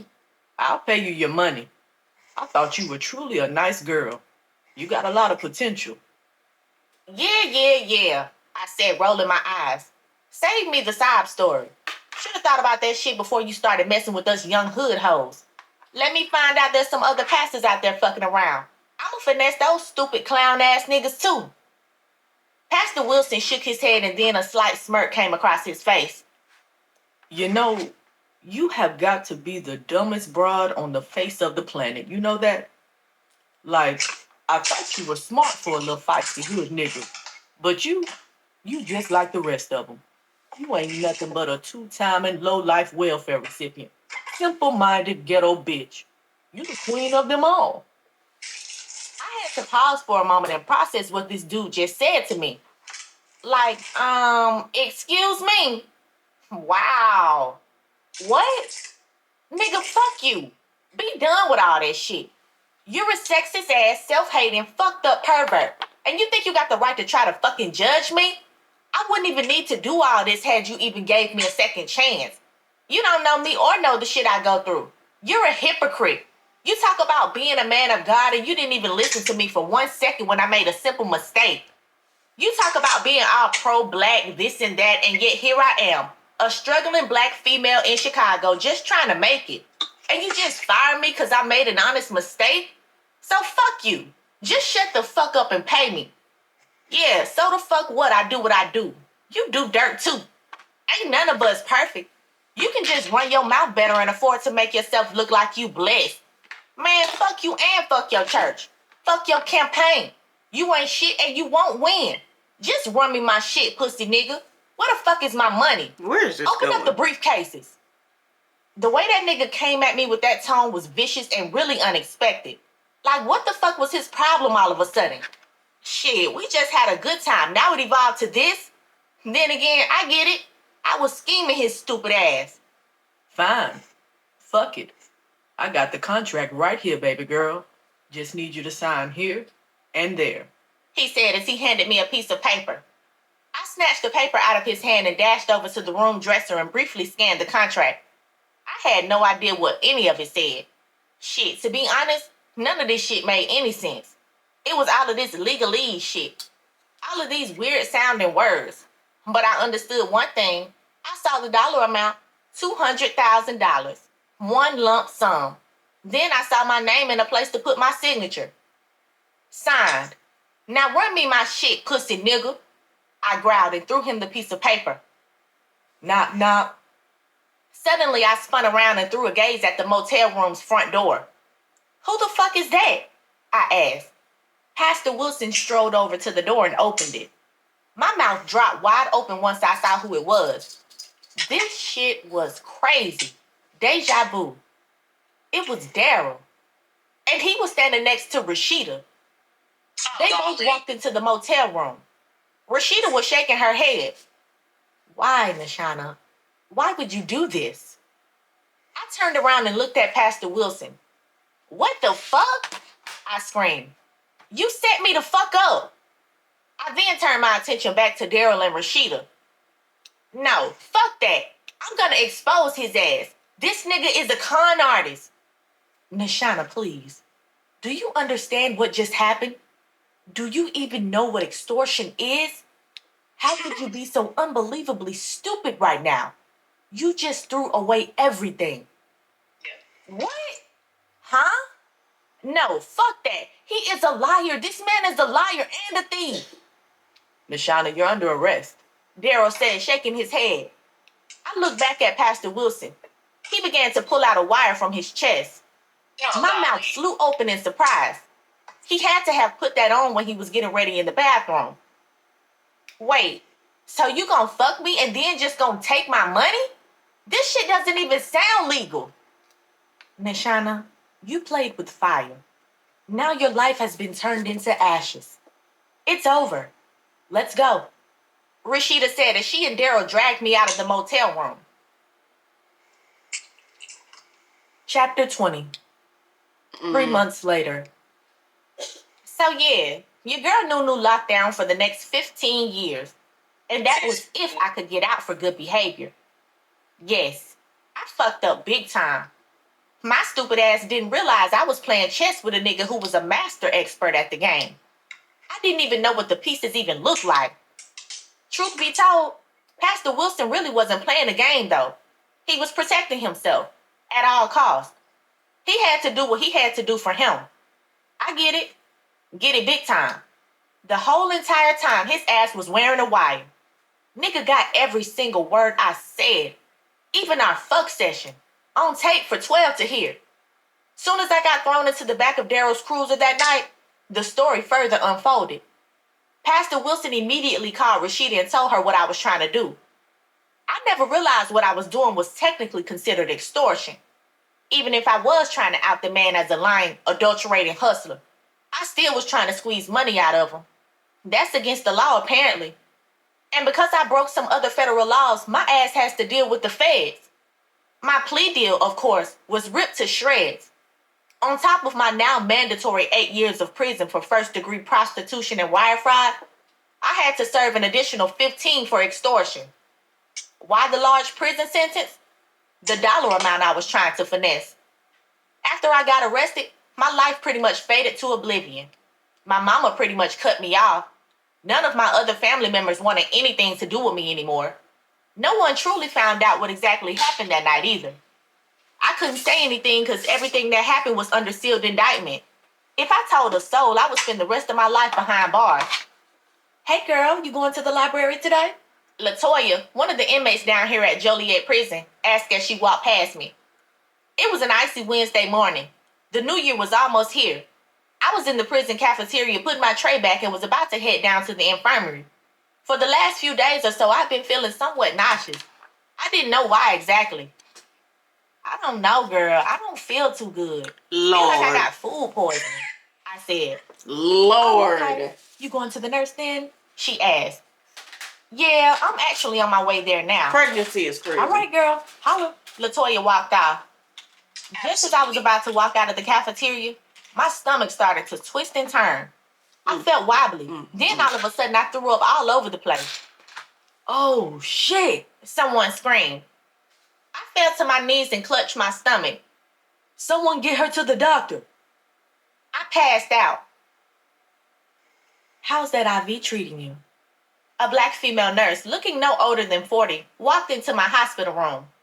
I had been here now for the last 3 hours or so, hooked to an IV. I honestly had no idea what the fuck happened. I feel a little better, I said as I rubbed the sides of my head. I was laying in the bed watching cartoons play on a small television inside the room. Well, we know why you passed out. 2 reasons. You want the good news or the bad news first? I began to get nervous. Wait, what? Chapter 21. Well, the nurse exhaled. The good news is you're pregnant, the nurse said with a slight smile. That's the bad. What? I exclaimed as I clutched my chest. The EKG machine linked to me beat faster as it detected my now rapid heartbeat. I was beginning to get even more nervous. And what is the bad news? Machina, you are also HIV positive. I'm sorry to tell you this, but listen, my sister, it will be okay. There are drugs for this now. Damn, we're even almost on the verge of it. Pause this right now. Oh, hell. You know what's crazy? Every time, like, that. But it's the fact that now you're All right, baby. we back. We back. All right, so before my camera decided it wanted to take a little break, we found out that, one, she's in jail, been there for 3 months. She's doing minimum, what she said, 8 years. 2, she done threw up and found out, ooh, she's pregnant. 3, she's HIV positive. We have deduced that it came from the pastor. There's literally 10 minutes left of this story, so I'm just going to let it play and see what happens, because there's no need to stop now. Okay. There's no need to stop now. Not much longer now. Things are about to shift quickly. Yes. She said as she walked deeper into the room to console me. What? I screamed and grabbed my mouth.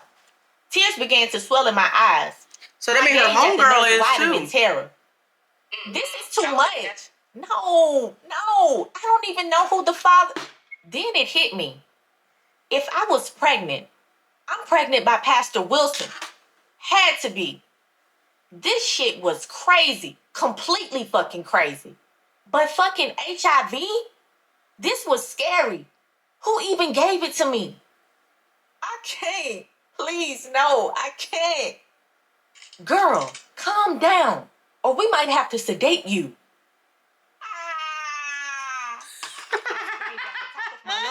And blacked out. Lord have mercy. Epilogue. A week later. So, after several attempts of trying to get into contact with my mother, she finally decided to answer my phone call. We talked and I told her I had some very important information to tell her. I told her she needed to visit me ASAP. She was reluctant, but she agreed. Today, she was coming to finally visit me for the first time after my infirmary appointment. It was time to come clean to everyone, especially now that Pastor Wilson was involved with my possible pregnancy and HIV diagnosis. I contemplated actually getting an abortion. But the more I thought about it, the more I realized that nigga screwed me over. Fuck that. I was gonna keep this baby. This was gonna be my gold mine. My last great come up. And possibly my ticket out. See, the way I saw things, I figured that if I decided to keep the baby, I could then reveal that to the world. My pregnancy would bring his fucking ass down. That lying, fake-ass pastor old fuckboy, because that's what he really was, a old school fuckboy, was walking around living his best life, still perpetuating a fraud, probably still busting down other broads, probably stealing money from his campaign. Meanwhile, my ass behind bars. If this was his baby, then he needed to pay. And if he had HIV, then I knew it was his clown ass who gave it to me. I was gonna sue the fuck out of him and even try to get myself out of here. Spearman, you ready? A prison guard announced as she walked toward my cell. Yep, I exclaimed as I got up from the bed. The butch-ass Latino hoe opened my cell, and I walked out. She slapped cuffs on me and proceeded to escort me down to the infirmary. Today, I had an appointment with the infirmary nurse to start my round of HIV meds. Lord. I also needed to pick up some prenatal vitamins. At this point, to be honest with you, I was still on the fence about this baby. I couldn't see myself being a mother behind bars. I already had Quay. And although this may seem fucked up saying this, perhaps him being autistic was a good thing for him. He didn't really know or understand who I was. He was off in his own world. Mama was right. I was a horrible mother. The best thing for me to do was to get an abortion. I was going to ask the nurse about that when I got down to the infirmary. We got down to the infirmary and I sat in the waiting lounge with other patients. It was now 9:45 a.m. My appointment was at 10. Hey, Spearman, I need you to fill out this paperwork, okay?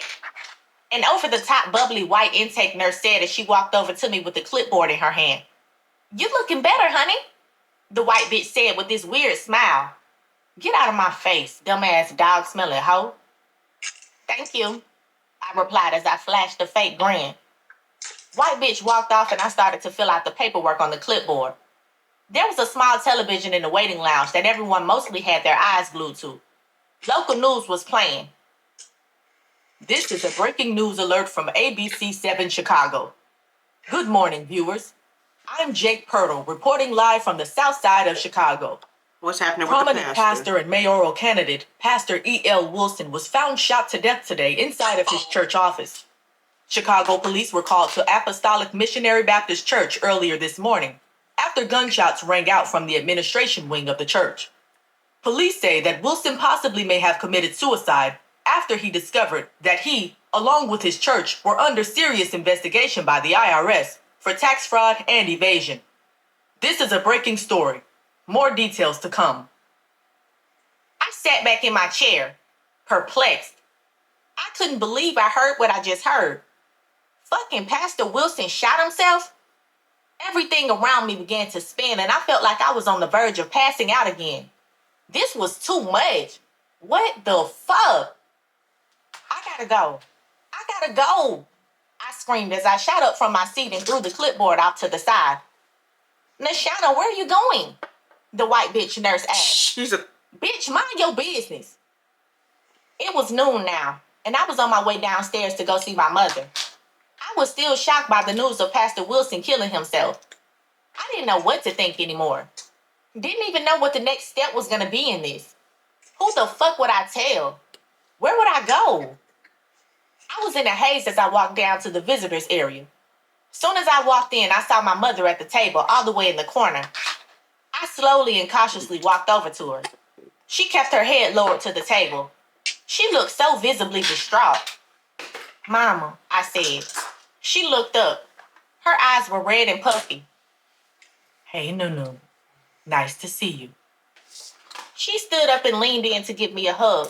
I hugged her back, but cautiously. A part of me wanted to cry. I had so much flying through my mind right now. Mama, I know this has been hard for you. I know this is just all too much. Sorry if this is making you cry, I said as we both sat down. It's okay. I'm crying because of some other shit. And that is... Lord, what happened Let's now? not talk about that right now. What is this information you need to tell me? I took a huge deep breath and then exhaled. I looked up to the ceiling and wiped a tear that escaped my eye. I don't know how to say this, but now it's time for me to tell you why I'm really down here. The cat is out the bag now. Okay, what's up? What mess you done put yourself into? Well, after I had got locked up the first time, I had to do community service. I had been doing it at Apostolic. You know, the big church you said you used to go to from time to time. Oh my God. Yeah, and? My mother's face turned sour. Well, I just heard about what happened on the news. Yes, I know too.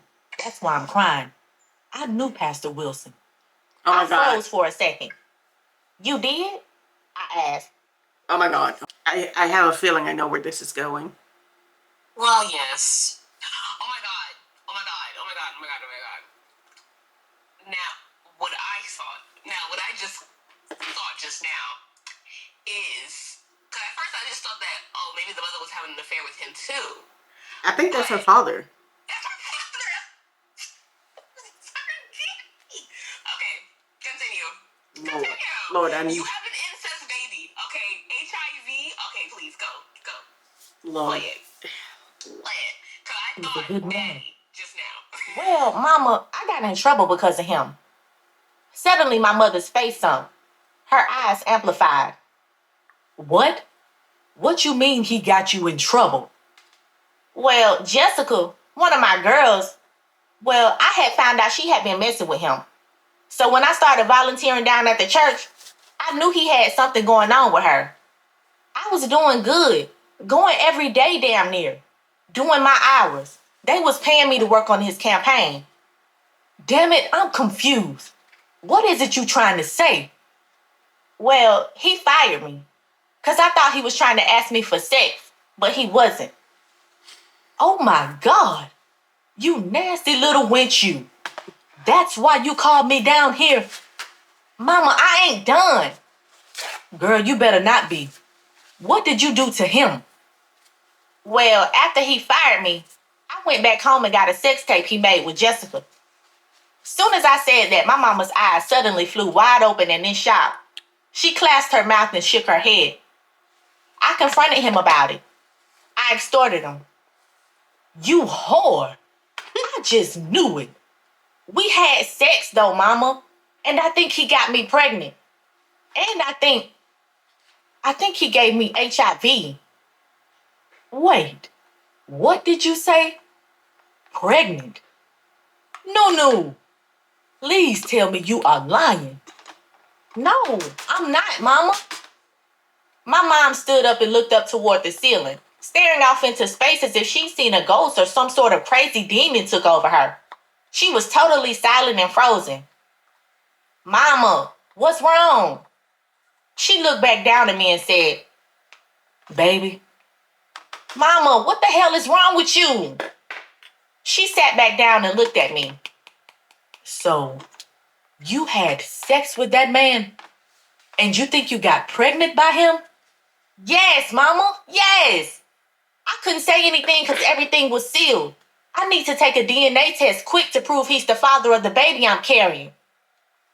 Baby, you ain't need to get no DNA test for the baby if that's the case. Why not? 'Cause my mother couldn't let the words roll off her tongue. By this point, she looked like she'd become a zombie. Her eyes were wide open. Just go on and say Her it. mouth trembled 4 syllables that I understood completely. He's what? Yes.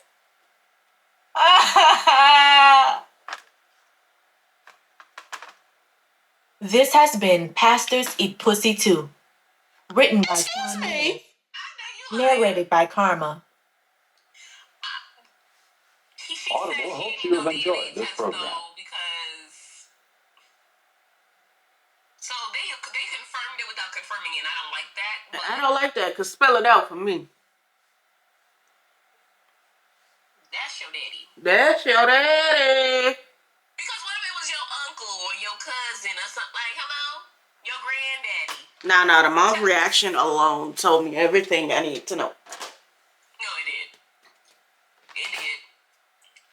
Quan Mills know how to piss somebody off, I tell you that. Like, what that was her brother? Her brother that she ain't never talked to again. Like, it could have been. But no, his age excludes him from being her brother. He's 70. Not true. He's The 70. mama is what, 50? Mm-hmm. I don't know. I don't think they said mom's age. Well, she's 23, so the mom has to be at least 40 something. That's crazy. Is this that same pair? Yes. Yeah. All right. Big pair. That's crazy, bro.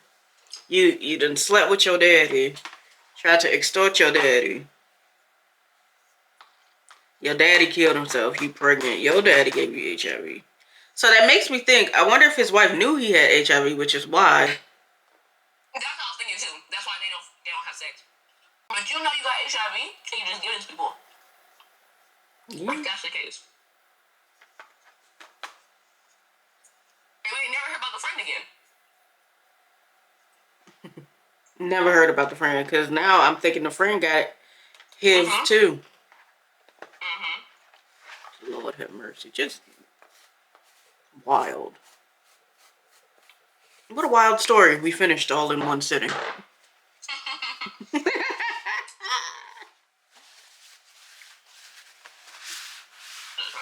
That's crazy though. That was a good one though. I'm not gonna lie. I like the story. Straight to it, no run-of-the-mill unnecessary conversation. I do feel it was a little rushed. It could have been developed a little more. But all in all, not mad at it.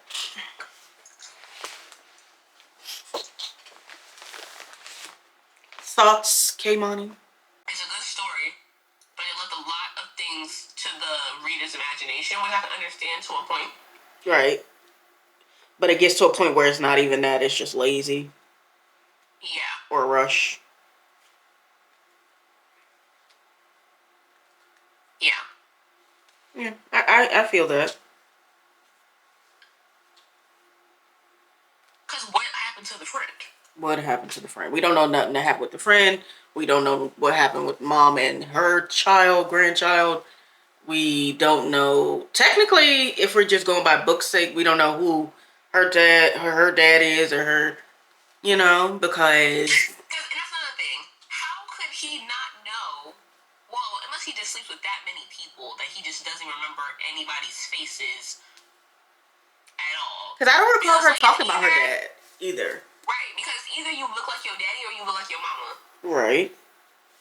So if you look like either one, he should know. He should just know by looking at you. Right. So it's to say you ain't even think, you might be my kid because you look like that lady I used to mess with. Well, maybe not. Because, like, who's to say that's my kid, though? It might be her kid, but that's not mine. It's always mama's baby, daddy's maybe. Except for me, because I look just like my daddy. I look like both my parents too. I I used to think I always looked like mommy, and when I seen a picture of him, and I did it side by side, I literally look like them meshed together. Yes, same. Like, I look like Blue Ivy. Like, she looked like Beyonce, she looked like Jay-Z at the same time. Whoever she's next to is who she favors the most. What is it? Yes. Rhinestones falling down my shirt, Lord. Let me. Because people say all the time I look like my mom. And then when they see my dad, like, oh, no, that's your twin. That's your twin. That's your twin. And I'm just like, it could be. I'm the improved version, thank you. Please. Fire combination. Shout out to the parents for the fire collab. Are you done?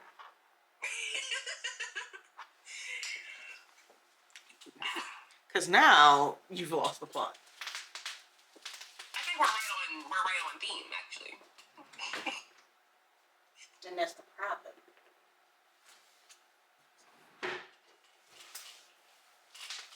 But yes, this story was something.